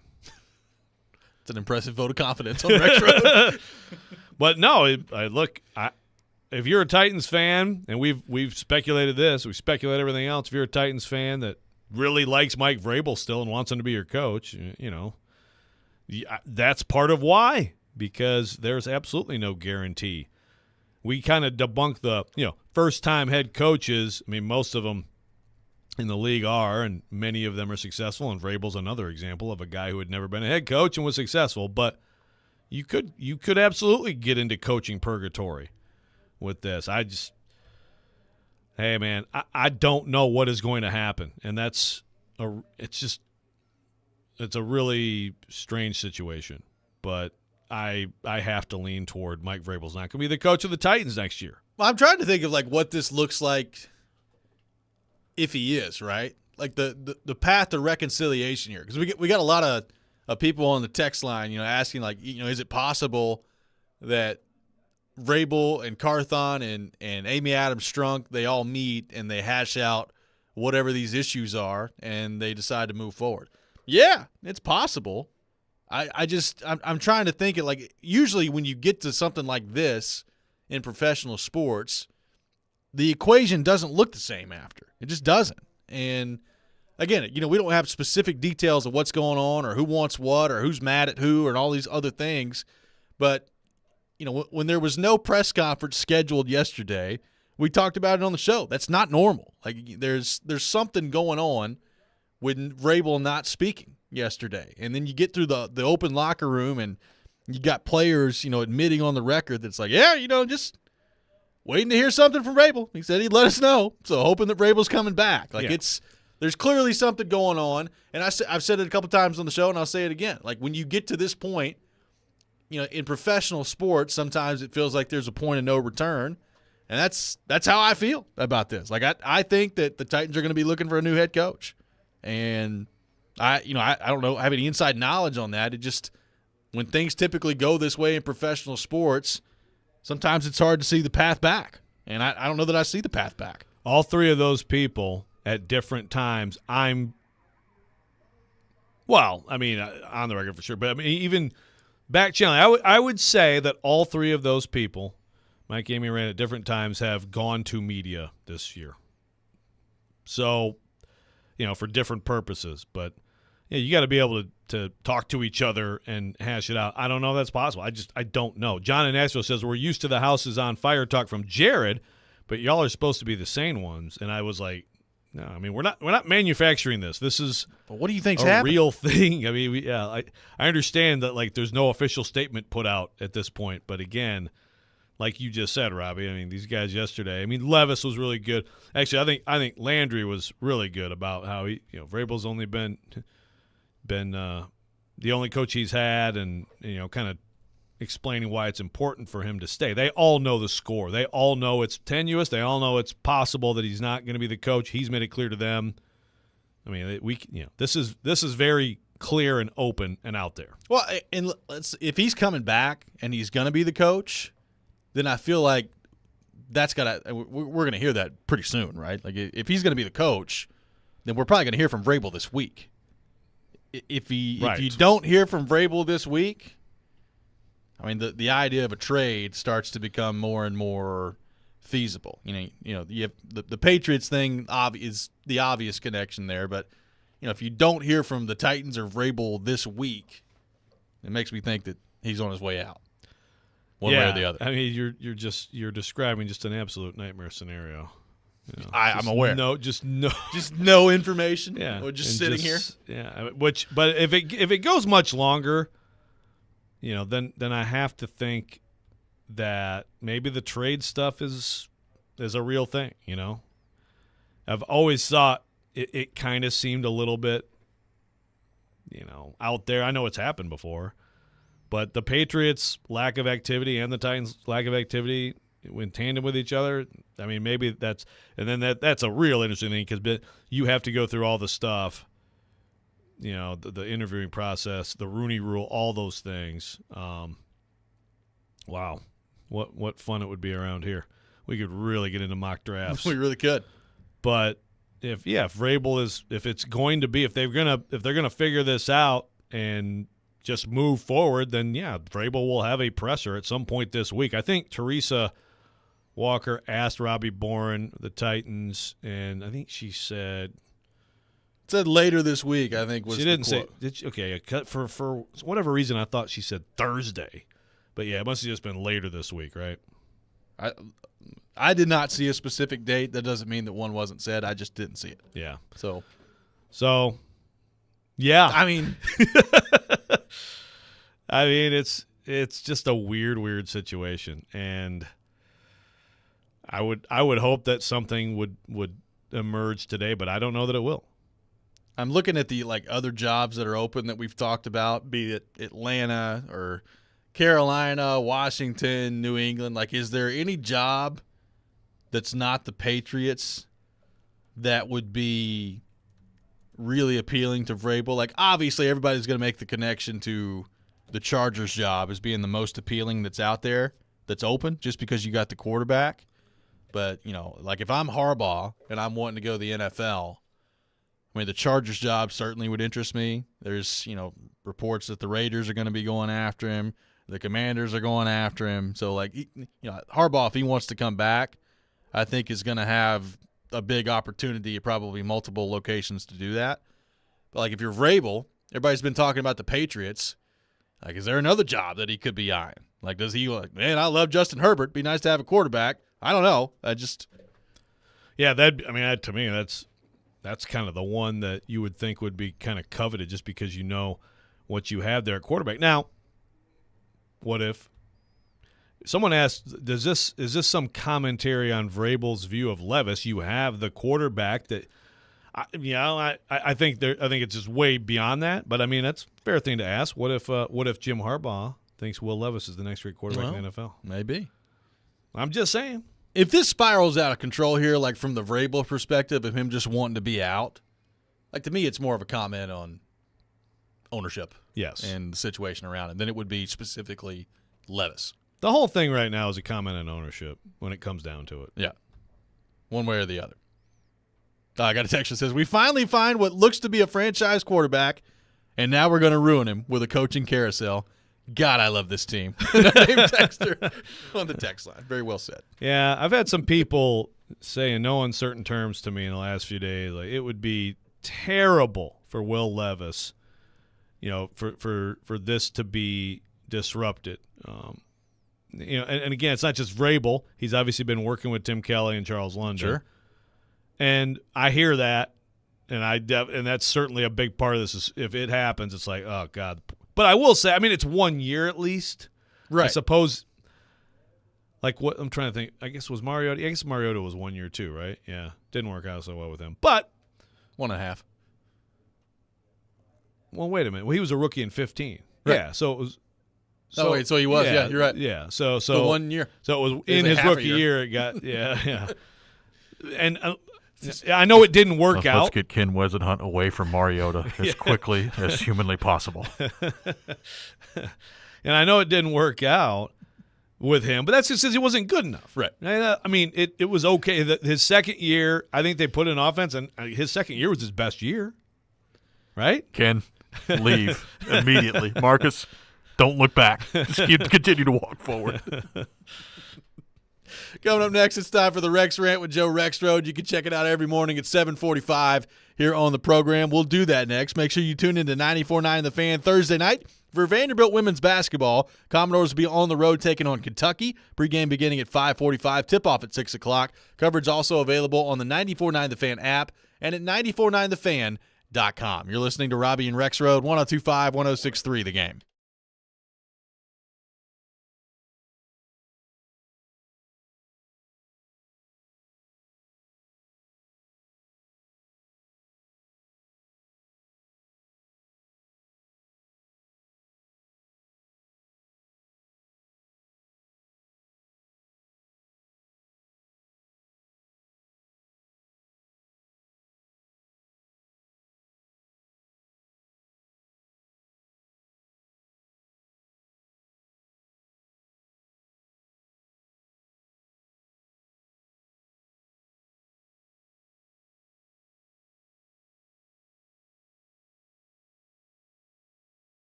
Sometimes he wakes up on the wrong side of the bed.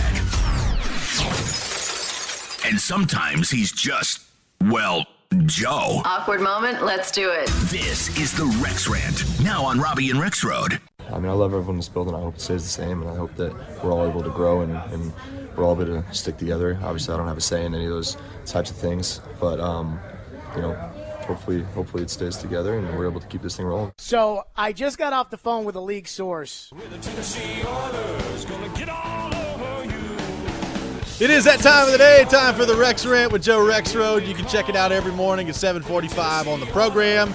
Joe Rexrode's Rant of the Day. Joseph, I turn things over to you. Yes. What more do you have to say about Mike Vrabel? Yeah, well, we're just going to keep talking about this. But I have a rant against myself. Okay. And I have a question. All right. Okay, so that's what today's rant will be. I mean, the rant is a little bit of a grab bag sometimes. First of all, real quick though, does my laugh sound like Seth Rogen's? No, because if it did, there's no way I could have done a radio show with you. You for 3 did years. have a moment where you kind of did last segment. Is that right? One laugh, yes. No. I will attest, yes. No. Okay. But not I would have usually. quit long ago. Not usually. Robbie's right. Usually. I don't even know. I'm trying to think of what his laugh is. I like Seth Rogen, but I'm trying to think what his laugh It's is. kind of like a. Doesn't he go like, right. Yeah, that's not really me. Okay. Anyway, so Texter, you're wrong. But here's where I was wrong. So first of all, Jimmy Wyatt, nice guy, very nice guy, He is. as we all know. One time he got after me, which was when Juwan Jennings gave a little kick to a Vanderbilt player, which was right in front of me on the sideline. Oh, yeah. And I wrote a column about it. And, I mean, the Vanderbilt fans thought it was attempted murder, and he thought I was a total GB Joe Homer column about it. Oh, yeah. The next day was the Titans, Colts, and Indy, and I was like, "Damn, Jimmy's actually mad at me. What's He's going getting on?" all over me. Yesterday in the locker room, he gave me a little, and not. I mean, he was nice about it, but he had a good point, and this is where I said this yesterday. If you remember the DeAndre Hopkins thing, I gentle call out of Jimmy Wyatt for pushing the next year thing to DeAndre Hopkins, right? Because it's like, to me, it's like, one, he's under contract. Two, they have no one else who can catch footballs on this team. Right. And you have Will Levis, and you damn well are going to have DeAndre Hopkins catching passes from Will Levis. But, look, it is true that guys in this league sometimes, and especially someone with the clout of a DeAndre Hopkins, if they're not happy in a situation, they can try to get themselves out of it. Sure. And make it clear that they want out. And that's something that I should have considered before I invoked Jimmy Wyatt's name. And I apologize.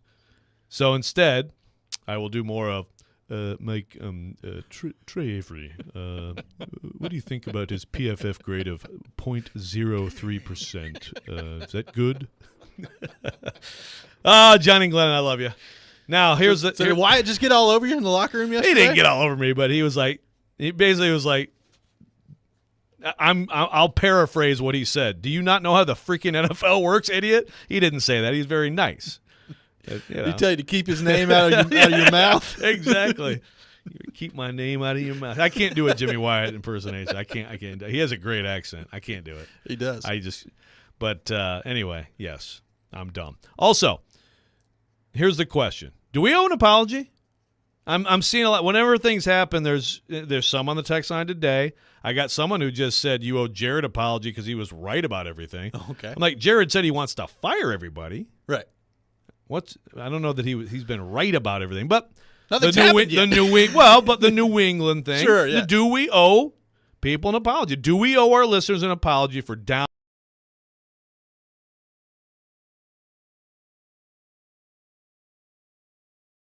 Big Vrabel apologist. I don't know. Maybe we do. I mean, look, all I know is we got criticized this morning for apparently just downplaying the Vrabel stuff all year.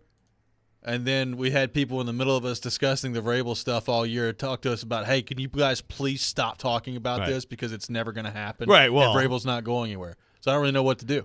Yeah. I don't know what to do with that. Well, that's the thing. First of all, someone's always going to say yes to that question, right? Someone's always – I mean, it's someone else is like, yeah, the whole Jared's usually the house on fire guy, and look at you guys today. Like, I swear to you, there's something really happening. So, I think I it's apologize sometimes, to nobody. Yeah, I think at times it's good to. We want to serve the listeners, and so if we've been to whatever, let me know. I mean, I've tried to get us away from saying bye week. Not gonna happen. I've tried. We've worked a lot on I'm literally on fire right now. No, you're not literally on fire. I feel like we do a lot of services to the listeners, but we're here. This is your suggestion box. Maybe Amy has a suggestion box in the Titans facility. It's like, hey, Amy, get your crap together and hire a overseer of the GM or whatever. If this is your chance to be a suggestion box for us. Now, Mike, Stop. I'm not going to tell you again. You raise your voice to me, I'm going to trade you to Washington, okay? Oh, my God. Don't do that, Mike. That's pretty good. That's pretty good, Amy. Pretty good. I can't do the Jimmy. I can do like the Adam Sparks. White. I don't eat things that are white and creamy and white, but I can't really do Wyatt's. Some people do think we owe Jared apology. Some people say never apologize. And Joe, you better be quiet. I'm going to send Jimmy Wyatt on you over there. It'll be all over with. Oh, God. You started this. I know. I'm looking at responses on the text line with Robby and Joe. Maddie says, never apologize for being too mean to Jared. He needs an anchor keeping him from floating away into Galaxy Distillman. But look, Jared, I mean, that's the thing. In all seriousness on Jared, he there's people on the text line, and Caroline was on earlier kind of talking about that like it's fact. I'm just saying I have not heard that. It doesn't mean he's wrong. I don't know who his source is. I'm not asking who his source is on the whole Vrabel proposing thing. I haven't heard that, so I can't treat it as fact when we discuss this. I'm trying to find out if there's anything to that. So, but regardless, what we can say is, yeah, there's something happening here. Clearly. There's a situation here. We are not overblowing that.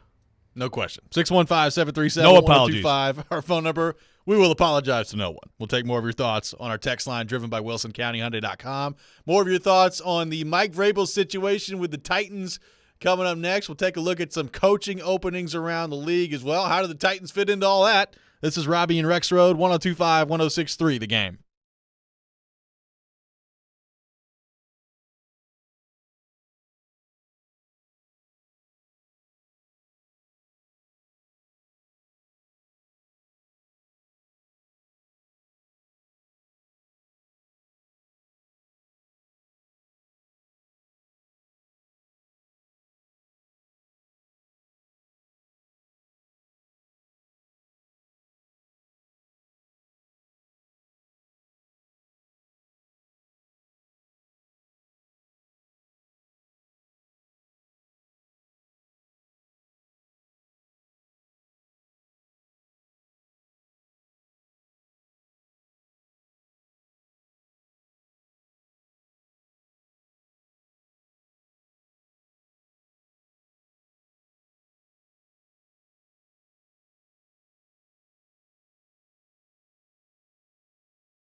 Final hour, Robby and Rexrode, 102.5, 106.3 The Game. Robby Stanley, Joe Rexrode, Nick Keyser here with you on this Tuesday morning.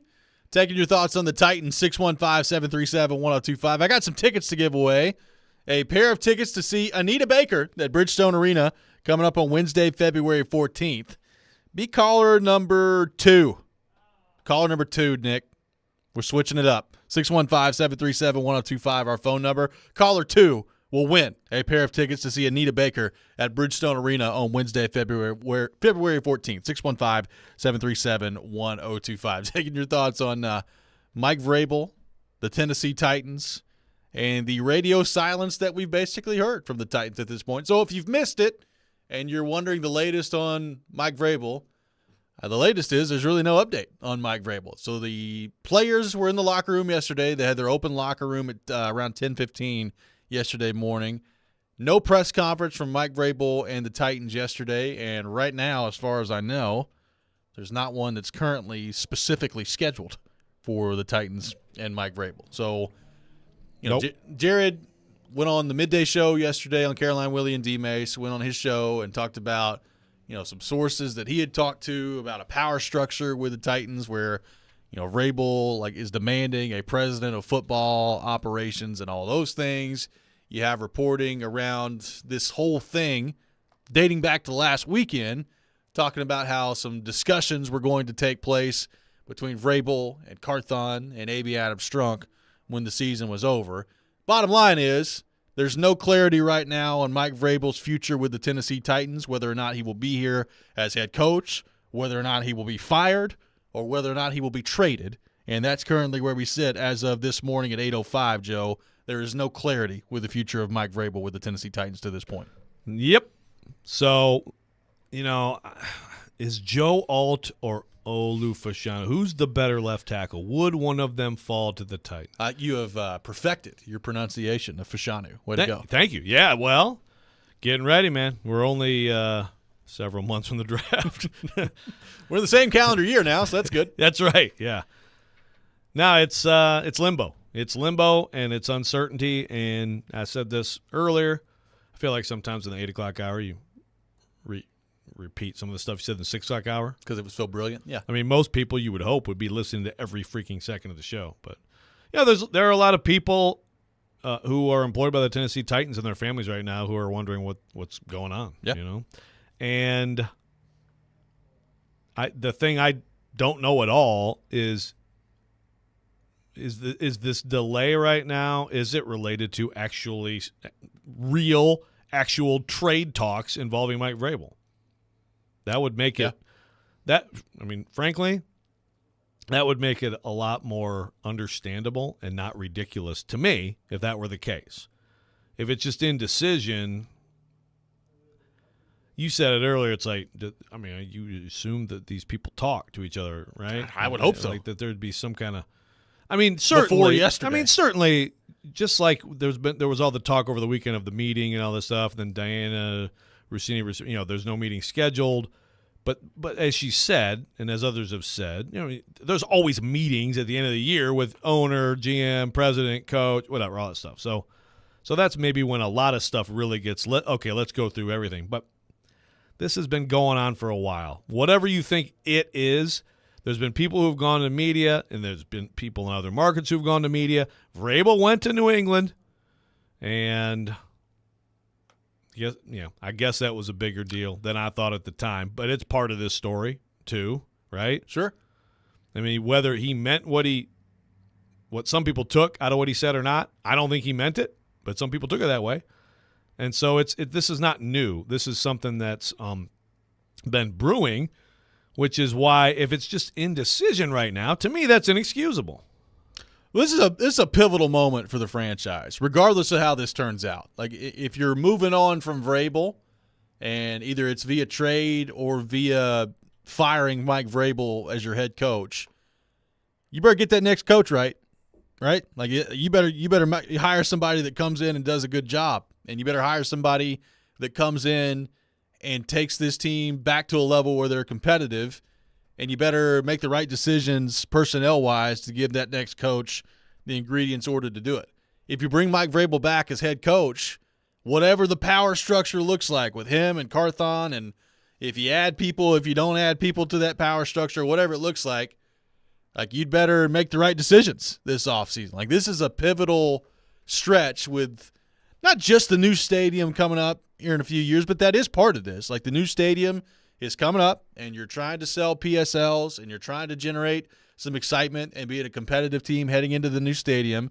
You're trying to fix what's just been an awful last year and a half of football. Like, it's been terrible to watch. It's been, at times, brutal to watch just from a football viewing standpoint. And now at the end of this, it feels like there's dysfunction. It feels like there's a little bit of chaos. And this is a pivotal moment, regardless of how this turns out, of you better get this right if you're Amy Adams Strunk and the Titans. Because if you don't, I mean, you can't afford to just go into the tank for the next 3-4 years. This fan base is not going to be receptive to that. Right. And this is – I have to go back to – some people have been asking, like, Vrabel and Rand, work it out or whatever. I don't think that's the correct way to frame this. I don't think this is a Vrabel-Rand conflict or an issue between them. Again, this is a Vrabel-Amy conflict of some sort. On her side, I mean, you have to decide if you're going to fire him. If you want him to be your coach, you have to figure out, does he want to be the coach? That's certainly been asked of him, and I think that it's a fair thing to wonder about, regardless of what he said last week. And even go back to like the hiring of Rand Carthon less than a year ago and how that all went down. I said this earlier in the 6 o'clock hour, bring it back. Vrabel was asked about talking to Rand Carthon during that process and everything, and said he talked to him.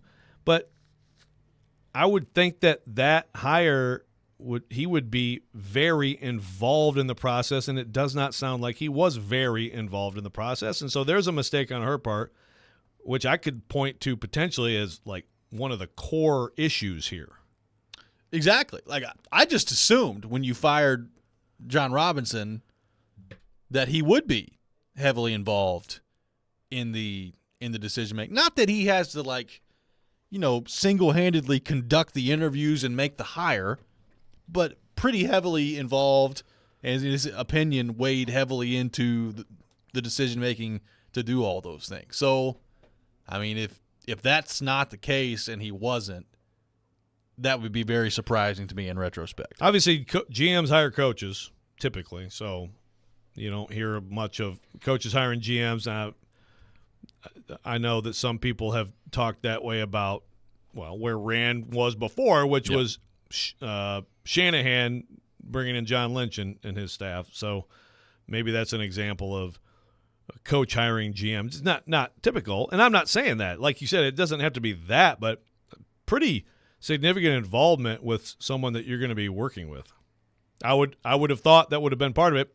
I didn't come away from the pressers last year when Rand was hired, thinking Vrabel was blindsided, but that's you're at a press conference. And also, you just don't know at that point what you're getting into.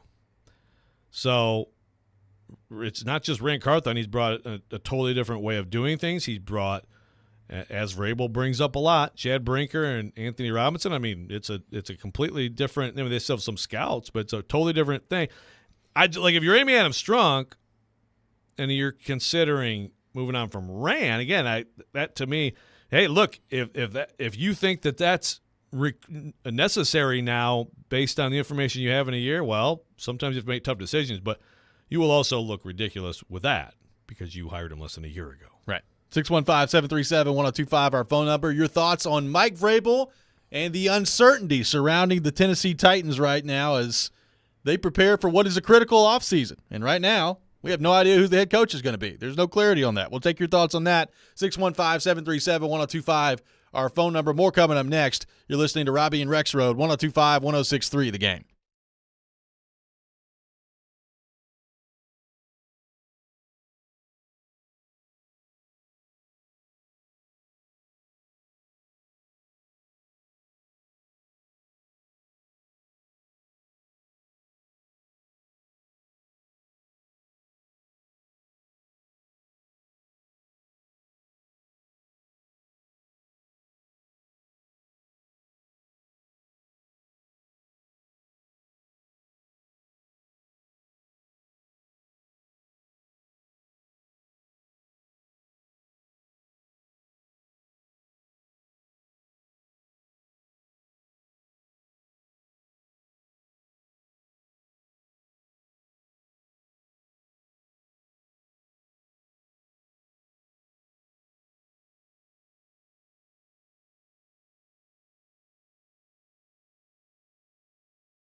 Welcome back in. Robby and Rexrode, brought to you by Chuck McDowell and Medical House Calls. Middle Tennessee's best medical care in the comfort and safety of your own home. For more information, go to medicalhousecalls.com. Medical House Calls, where the nearest clinic is your home. We are live from our 102.5 The Game studio, brought to you by Spring Hill Heating and Cooling, keeping your home feeling comfortable all year round. Visit springhillac.com. Taking your thoughts on Mike Vrabel and the uncertainty of his future here in Nashville. 615-737-1025 is our phone number. Let's go to our 102.5 The Game phone line, driven by WilsonCountyHyundai.com, and welcome in Parker. Parker, good morning. Thanks for calling in.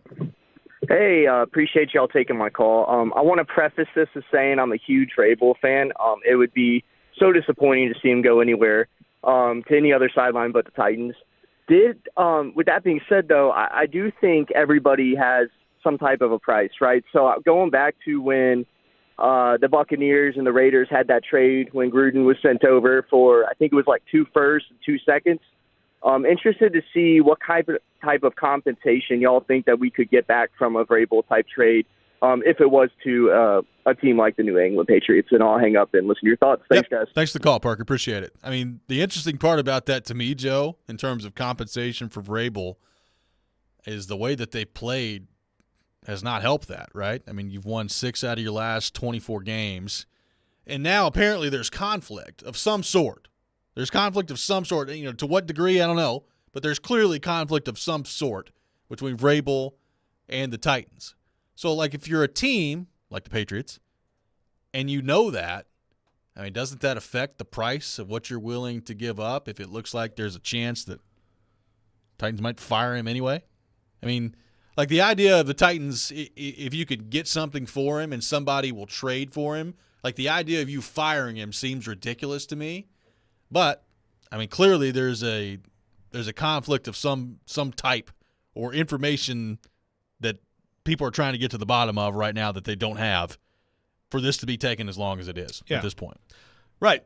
13-21 past 2 seasons, so harder to sell to a fan base. And again, it's like it's a media thing. I think it's an NFL media thing in particular. We've said it. I think Vrabel's a good coach, but you're selling to a fan base too. You know, how much does Vrabel sell to a fan base right now? Not as well as he did a couple years ago. Well, we talked with Charles Robinson earlier this year, and you know the price part of it. And we were talking 2 first-round picks, right? And do we think that still would be the case? I don't know. I have no clue. How depressing would it be for Vrabel if he goes for a 6th-round pick like Bruce Arians? That'd be tough. God, poor Bruce. Tough for the Titans. I mean, he'd probably love it. He's like, good. Where I'm going, we didn't just give up first-round pick for me. It's exactly. Good. Hey. All right, Pats, Jaden Daniels, Super Bowl. How about Vrabel and John Robinson reuniting in New England? How fun would that be? Come on home. My goodness. Yeah, no, it's I just that's one of those things that I think we're pretty good, all right, decent at kind of guessing what players would fetch, right? I do feel like there's like fans sometimes overestimate that. Like, just go get a first-round pick for Derrick Henry or whatever, right? I mean, usually it's less than you think, but I'm decent at that. Dude, this whole situation in particular, and coaches in general, who obviously are very rarely traded, I have no idea. But I trust Charles. I mean, Charles is saying that having talked to people about it, too, around the league, so I would hope that. Now, again, that was 2 months ago. Yeah, a little bit longer ago. Yeah, and like you said, there is leverage lost if there's like conflict and you're another owner looking at this owner and saying, well, she may not even be able to go on with him, so why am I giving up a bunch for him? So, which again would be an incredible mishandling of the situation by the Titans. Yeah. So, I mean, it just if that happens, I'd be irate if I was a Titans fan, if that's the way this thing goes down. Let's go back to our 102.5 The Game phone line. Welcome in Cam. Cam, good morning. Thanks for calling in. Good morning, fellas. I don't disagree with anything that's been said, but I don't understand how you can't possibly look at the situation as a personal. Like, I know you said earlier that it was between Amy and Mike, but I mean, this man just became the general manager for the first time in his career, and you take the training wheels off, and now you're deliberately asking to slap the training wheels back on.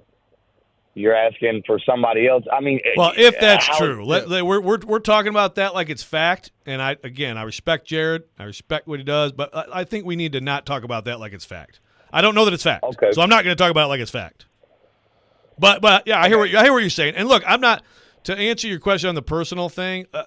I don't know, but I just don't think that's the prevailing issue here, right? I think it's between Vrabel and Rant. Question of performance and where things go from here. Go back to Vrabel's quote last year, if we win, right?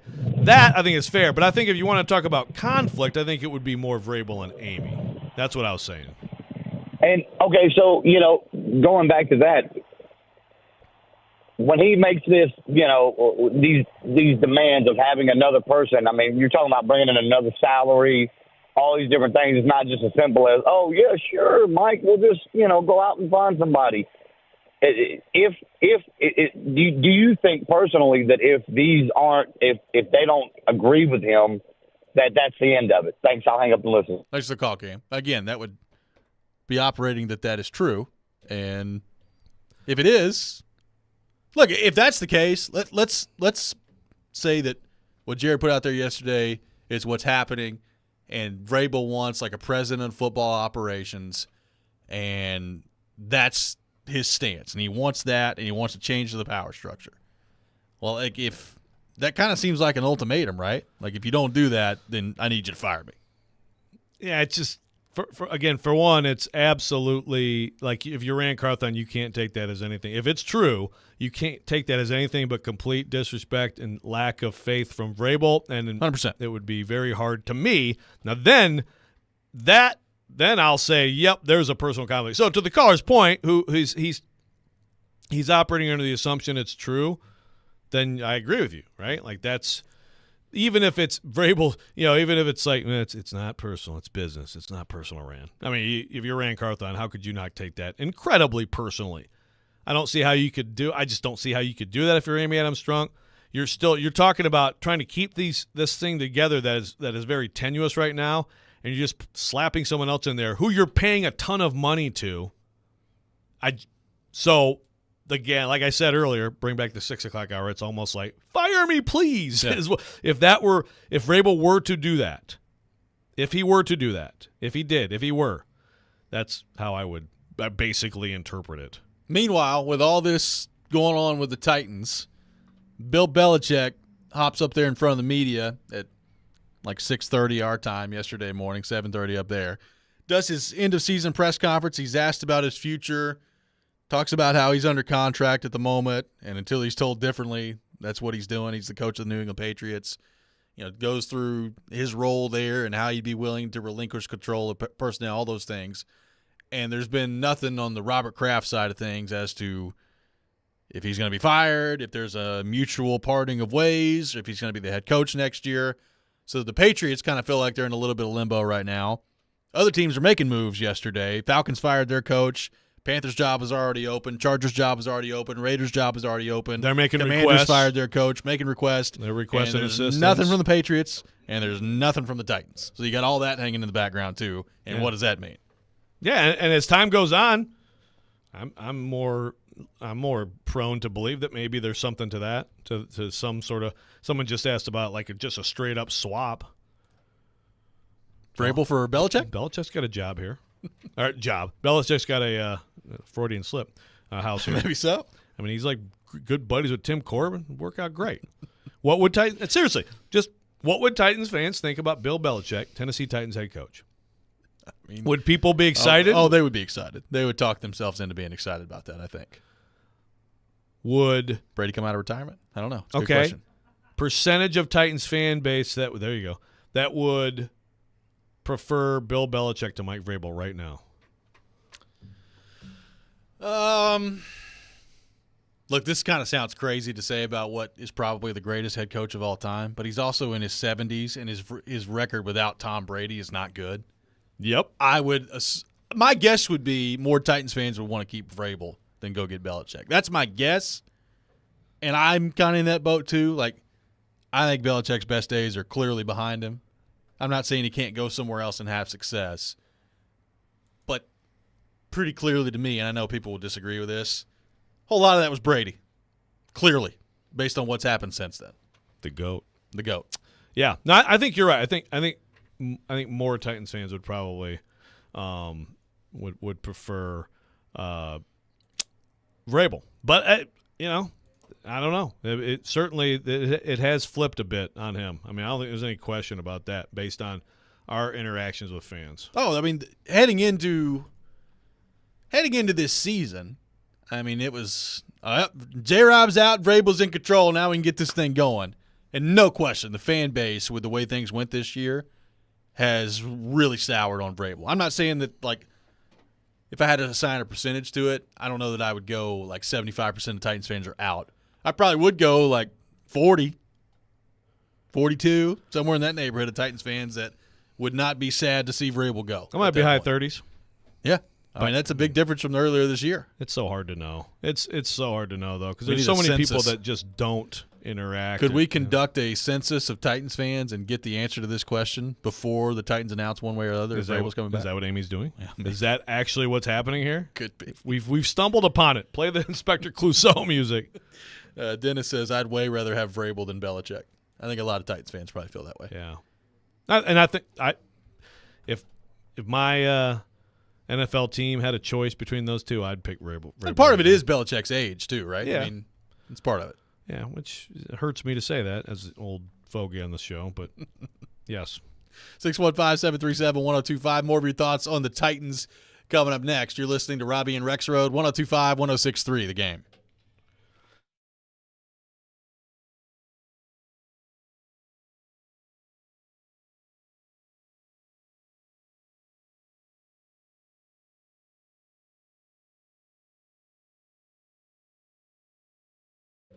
Folks, when it comes to the NFL playoffs, you got to win one game at a time. When you bet the NFL playoffs on FanDuel, one game can mean a lot of wins. Joe Rexrode here to let you know that FanDuel, America's #1 sportsbook, has all your favorite bets like money line and the spread, prop bets, all that stuff. And right now, every day is an NFL playoff game. FanDuel giving all customers a no-sweat same-game parlay. That means when you combine all your bets for a chance at a bigger payday, you get bonus bets back if your same-game parlay doesn't win.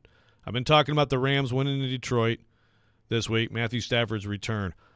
However, I would also go over in that game on Jared Goff passing yards. So there's two legs of a parlay for you. Just visit FanDuel.com/Joe102, FanDuel.com/Joe102 if you don't already have an account. Make every moment more with FanDuel, an official sportsbook partner of the NFL. You must be 21 or older and present in Tennessee. First online minimum wager only. $10 first deposit required. Bonus issue is now withdrawable bonus bets that expire 7 days after receipt. Restrictions apply. See terms at sportsbook.fanduel.com. Gambling problem, call the Tennessee Red Line, 800-889-9789.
Tune in to 93.3 Classic Hits Thursday night for MTSU men's basketball. The Blue Raiders are at home taking on Louisiana Tech with pregame beginning at 7:30, tip-off at 8 o'clock. Coverage also available on the 93.3 Classic app and at 93.3classichits.com. Robby Stanley, Joe Rexrode, Nick Keyser here with you on this Tuesday morning, taking your thoughts on the Titans and Mike Vrabel and the uncertainty of that partnership as they move forward here. Let's go back to our 102.5 The Game phone line, driven by WilsonCountyHyundai.com, and welcome in T. T, good morning. Thanks for calling in.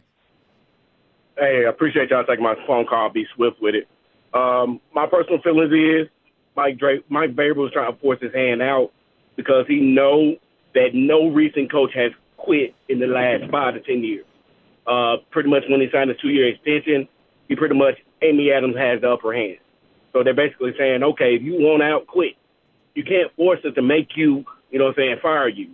Either you're going to agree to our terms or you just have to quit. Thanks for the call, T. Appreciate it. I mean, I don't know if Vrabel is not going to quit, but the idea of forcing his way out, like you brought up that scenario earlier, like, well, fire me, do that. I mean, I'm not going to take that off the table of possibilities here that Vrabel wants to be fired. Yeah, I don't think anybody's walking away from that kind of money. So, Vrabel's made plenty, but still, I don't see why. Plenty more. Now, Will from Brewston says, to this point, kind of to dovetail into this, I know I don't understand the way competitors like Vrabel think, but why not just retire with grace? Wouldn't that be better than moving to another team and losing there? Make some speeches, write a book, enjoy the next chapter of your life. I would enjoy reading a book that Mike Vrabel put together. Yeah, that'd be interesting. Yeah, look, the Vrabel thing, go back to when Vrabel... I had this guy in Nashville that didn't know what he was doing with his hands at press conference. There was this idiot. One time on Zoom, I typed in Joe is a clown in the Zoom chat, referring to this guy.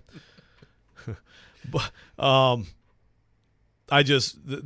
thing about Vrabel is, like, go back to the beginning of his coaching career, okay?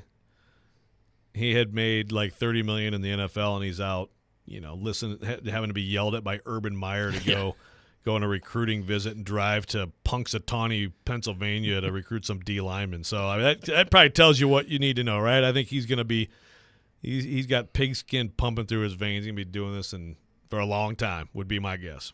Yep, and the question is whether or not that's going to be here or is going to be elsewhere. I've seen it's not unanimous, but overwhelming support for the idea of the Titans fans would rather have Vrabel over Belichick on the text line. Okay, there you go. People are out on Belichick. And the text line, now our text line is pretty freaking good. It is. You compare our text line to other programs that I will not name. I think our text line is a lot of brilliant people. Level-headed? Yeah. But still, people who, call in, text, tweet, things like that, sometimes, like there's still like the silent majority of something. And sometimes the louder people are maybe a little bit more extreme view of something. But I think this speaks to, I think a lot of fans still want Vrabel to be the head coach of the Tennessee Titans. I think so. And I think they should, but I don't know that it's going to work out for him. I don't know that it's going to work out for him either. And if it doesn't, I mean, the attention starts to turn, I think, to Amy. And to her credit, like I think back to, 2013, 2014, 2015, when the Titans were basically just wandering through no man's land around here, and you had gone from Mike Munchak to Ken Wisenhunt, and it was just terrible. Like, it was just a terrible time for the franchise. The game day experience was awful. They had not done anything to really update anything since 1999 when they came in the league. Like, just everything about it, it just felt like it was on autopilot for the Titans. And, it, on the field, it finally caught up to them where they weren't competitive. They were terrible, and the fan base was irate. And then Amy Adams Strunk took control and stepped in. And I do think a lot of things changed for the good, right? Like they started to focus a little bit more on the game day experience. They made a couple of good hires, first with Malarkey, then with Vrabel, of course, John Robinson in the mix too. And then you get to a place where you're competitive for a few years. And now it's starting to cycle back the other way. Like if you lose out, and I went through it earlier, the timeline of the J-Rob firing, and if Vrabel ends up going elsewhere, how pivotal this time is for the franchise, but the attention starts to turn to Amy Adams-Strunk at that point. Like I think she built up a lot of goodwill with the fans here based on what was going on previously before her stepping in. But if you screw this up, particularly like if they fired Vrabel and didn't get anything for him, like I think the goodwill that she has built up is going to take a hit with this fan base. Yeah. And I'll tell you, as a former Detroit Lions fan, doesn't matter. I mean, yeah, still owns a freaking team, yeah. you know. And that's the thing, the Lions are interesting because I actually do think that Sheila Hamp Ford seems to be doing well and seems to have a pretty good voice there. So up them ticket prices. Well, that's true. You get a little whiff of success and you 300% in your ticket prices. Yes, but it's also NFL ownership, right? Right. They hold cities hostage. They are by far the most popular sport in the country. They can do things that you can't do in any other sport. But I agree with you. First of all, I've told this story before, but I'll tell it again because that's what I do on this program is retell stories. When I first got here, lots of people were like, yeah, Titans ownership is horrific. They're from Houston. They don't give a crap about Nashville. It's terrible, And that was less than a year or maybe right around the year mark of Amy being in charge. But in pretty short order, I mean, she did a lot of things. She gave them a face. She gave them a voice. She's really good with fans. Yep. She's good at things like that. She invested, the locker room, all the stuff over at St. Thomas. There's a lot of new stuff. That's good. I mean, you got to invest in things. She's not one of the richest owners. Someone called in earlier and said she's the poorest owner. I don't think that's true. I think the Forbes net worth is listed as $1.6 billion. Not bad, but obviously, Rob Walton of Walmart has like $90 zillion trillion. Exactly, yeah. It's there are different tiers on the lower end. Yeah. She hired John Robinson. That's a big part of this franchise turning around. He hired Mike Vrabel, but it's her too, right? So there's been a lot of good things, and then I think the investment in those guys was the right move, and that was a little less than 2 years ago, and there's been some mistakes since then. And so, yeah, it's the only thing I'll say is without knowing how this is going to turn out is I'll go back to Houston, the McNair family. And that whole thing, they had Jack Easterby and whatever just a complete tire fire. And not only that, just the coaching things with Lovie Smith. Right. And, it's just Stephen A. Smith saying black coaches do not go to Houston. Yeah. All these things. And they make good hires, and look at where they are. And you get a good quarterback, and it's the NFL. So nothing's hopeless, regardless of what happens here. But you're absolutely right. It's right now it doesn't look good. And I don't know the outcome here. I mean, like if we have a Vrabel presser on Friday, it's like, hey, what's up, guys? What? Oh, sorry, just a few days. No, everything's fine. Took a golfing trip. Well, yeah. What do we? Yeah. I mean, there's some damage done here. Okay, no, one way or the other. Dennis on the text line says, "Do you think a majority of the Titans players would prefer that Vrabel returns?" Yes. Of course, they're going to say that publicly. Do you think deep down they actually mean it? Yes. I do. I strongly believe it. Not everybody. There's guys who don't mesh well with him and have left here and ripped him and all that stuff. But, yes, I will answer that. I feel confident in saying yes, that most of them like him as a coach and the way that things are set up over there. Well, I do think, again, not to give them too much credit for playing and doing their jobs, but I do think the way that they closed out the year against Jacksonville does speak well to Vrabel to some degree. I'm not going to go overboard with how well it speaks to Vrabel, but I do think it's better than you just totally folding the tent up there that you see at times around the league. Now, if I was smart, I would have had the audio to give to Nick, and we could have played this. But here's a quote from a column I've written that may never see the light of day. Quote, Harold Landry, quote, about Vrabel. Quote, I've been with him my whole career. I feel like the time I've spent with him and this defensive staff, I feel like I can kind of speak on them. With Vrabes my entire career here, situationally, I've been prepared as I could possibly be for every single game. If you just look at this past game, guys were playing hard for him. Guys want to win for him. Yeah, I really can't imagine him not being here. End quote. Now, part of that quote Something that always bothers me, this idea of playing for a coach in the NFL, but that's how he said it. And look, take it to anything. Do you like your boss? Do you like your coworkers? Does that matter? Sure. And culture is a word that I hate, but work environment, it's good. And Vrabel's a good coach, and yes, most of those guys would be upset if he's not the coach anymore. Coming up next, it's time for Pred's Pick to Click here on Robby and Rexrode. Pred's back in action tonight, taking on the Anaheim Ducks at Bridgestone Arena. Be the first caller at 615-737-1025, 615-737-1025. If you guess a goal scorer for the Predators tonight, you win a pair of tickets to a future Nashville Predators home game. We'll do Pred's Pick to Click coming up next. Our final thoughts at the moment on the Vrabel and Titan situation as well. All that ahead. This is Robby and Rexrode, 102.5, 106.3, The Game.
It's time for Pred's Picks to click. And a shot at the score. Do you think you know who will score a goal in tonight's Predators game? Little give and go. Shoot your shot for a chance to win Preds tickets. Call 615-737-1025 now. Pick to Click is brought to you by TJ Anderson Homes of Benchmark Realty. Visit tjandersonhomes.com to see why they are preferred so often. It's Pick to Click, now on Robby and Rexrode. That time of the day, time for Pred's Pick to Click, brought to you by TJ Anderson Homes of Benchmark Realty. List your home with TJ to get your home seen, heard, and sold. Pred's back in action tonight, taking on the Anaheim Ducks. Puck drop at 7 o'clock, pregame at 6 o'clock here on 102.5, 106.3 The Game. Pred's coming off a huge win against the Dallas Stars on Saturday, and we'll see if they can follow it up tonight against Anaheim. The standings in Pred's Pick to Click are as follows. The listeners and Joe Rexrode tied atop the standings with 10 correct answers apiece. Nick Keyser, technically, I guess, in third place with 6 correct answers. And I remain at 2, where I have been since November the 9th. It is really an incredible streak that I'm on right now. I'm trying to break it. I really am. It's not going well. You have a responsibility to this team, Robby. I do. And we'll see if I uphold that responsibility today. With that in mind, let's go to our 102.5 The Game phone line, driven by WilsonCountyHyundai.com. And welcome in Caleb. Caleb, thanks for calling in. Who is your pick to click for the Nashville Predators? Hey, good morning, guys. So I feel like whenever I pick someone who's on a hot streak, I jinx them. So for the good of the team, I'm not going with Forsberg and Nyquist, but I will stick with the top line and give me O'Reilly today. Good job, Caleb. I think that's sound reasoning. Oh, boy. Thank you, Caleb. Well, you know, it is my luck. So thanks, Caleb. O'Reilly, well the done. selection. It happens that Joe Rexrode is up first today in the competition. Not that I'm sitting here acting like Ryan O'Reilly. He just picked, like, right, some bum. Such as who? I don't know. I was trying to think of somebody Name names. Of Predators lore in the past. Ryan O'Reilly, the selection. Almost called you Mika Philip Salamaki? Forsberg. Was he picking Mika Salamaki? Mika Salamaki? By the way, I love Mika Salamaki. So did Peter Laviolette. Joe, your pick to click for the Nashville Predators. Well, Philip Forsberg, enjoy your Hattie tonight, brother. So that's your pick? When you speak of me well. Next time I come for a quote, you better give me a good one. Not I want it in English. I mean, he could do multilingual quote there. Who knows? That's true. O'Reilly, Forsberg off the board. Nick Keyser, your pick to click for the Nashville Predators. Cody Glass. He's going to be back in the lineup tonight. I'd like to see the centermen dialed in, rolling with Michael McCarron and Philip Tomasino. That's probably what the line's going to be tonight. Cody Glass scores a goal against the Anaheim Ducks. Wow. There's so many good choices for you that you could screw up by picking them, Robby. Who will it be? Gus Nyquist. Oh. Sorry, kid. Gus Nyquist back on the board again tonight. I think he's in the middle of like a 9-game point streak. Eight game. He's had 2 8-game point streaks. You've just ruined it. Well, actually, Keyser, you ruined it by what are you forcing doing? him to take You him. just pick somebody who's got one goal all year and can't get in the lineup. I took Forsberg, of course. No, but I made you pick Nyquist the other week. But Robby picked someone they're not going to score. We know this by now. The streak's going to end now. Okay. You just took Cody Glass. So He's got one goal on the year. He can do it. He can do it again. He could. Yeah, this is true. It is possible. Sorry, Preds fans. There you go. Nyquist, he can still have assists. Look, I've had a lot of people have assists this year. That's nice. I mean, the primary assists that people have scored goals off of from my guys. I feel like I should get some points. Sure. I mean, a lot of you guys have had some nice checks, have skated well, put their gloves on correctly. So, I mean, it's not all bad. Helmet fits. Yeah. It was funny, though. I mean, Novak, I picked him at some point last week, and somebody even tweeted me. It was like, yeah, I saw Novak coming down on a 2-on-1, and then I remembered you picked him. I was like, well, there's no chance this is going in. And I kid you not, he missed the net by probably 8 feet. Yeah. I was just like, well. It's science. Sorry, bud. It's science at this point. I mean, you know. Pick to Click brought to you by TJ Anderson Homes of Benchmark Realty. List your home with TJ to have your home seen, heard, and sold. Preds in action tonight, taking on the Anaheim Ducks at Bridgestone Arena. Joe, do we hear anything today from the Tennessee Titans and Mike Vrabel? And the follow-up to that is, if we don't, what does that mean? If we don't hear anything today, what does that mean for Mike Vrabel and his future? Well, if we don't hear anything today, then tomorrow's Groundhog Day. That's true. It needs to be our mock draft day. But, I mean, I look at tomorrow, I'll wake up tomorrow and I'll feel exactly how I felt today. Does that make sense? Is this Inception? Meaning the what? longer it goes, I have to assume there's something else in the works. Yeah. Other than just Amy Adams Strunk deciding the fate of Mike Vrabel. I feel like if he is going to be the coach and he is going to be your head coach moving into 2024, that's got to be resolved quickly. You got to get that resolved quickly. And I'm surprised that we didn't hear anything yesterday. If we don't hear anything today, that makes me think he's not the coach. That's just me, and it doesn't necessarily mean that. But that's just me. If he's going to be the coach, whatever you're trying to resolve right now, whatever conversations are taking place, the more time that goes on, the less tenable I think it is as they move forward here. I guess the good thing for Amy Adams Strunk is if New England's also in a holding pattern, then more of the attention in the NFL will go on to that. There's that. And maybe there's a link. But maybe there's a connection. It is just funny to me that, Commanders are requesting permission to talk to everybody, and the Falcons are requesting permission. And meanwhile, you got the Patriots just sitting there. And I don't think anybody believes that the Patriots are retaining Bill Belichick heading into next year. But at this point, no move has been made. And I'm very interested to see some reporting out of New England. Yeah. Today. Something today. I was shocked that we didn't get a resolution yesterday. So you may be right, and we may have a Vrabel presser Friday. We might. Hey, guys. What's up? What's going on? What are we doing? What's been going on? 9 o'clock's coming up in 7 minutes. That's typically when things break, when we get off the air. Yeah, so you said that yesterday. Didn't happen. I know. But you're right. It's true. It's going to happen. We'll keep you up to date all day long here on 102.5, 106.3 The Game. The latest on the Titans and the Mike Vrabel situation. Preds back in action tonight. That does it for us. Don't lock the locks. I'm sorry. No, that's tomorrow. Oh, sorry. wait. That's coming up tomorrow. We'll have Zip the zip. Zip the zippers when Kaharski's in the air with his phone. Jason Big Joe up next. You're listening to 102.5, 106.3 The Game.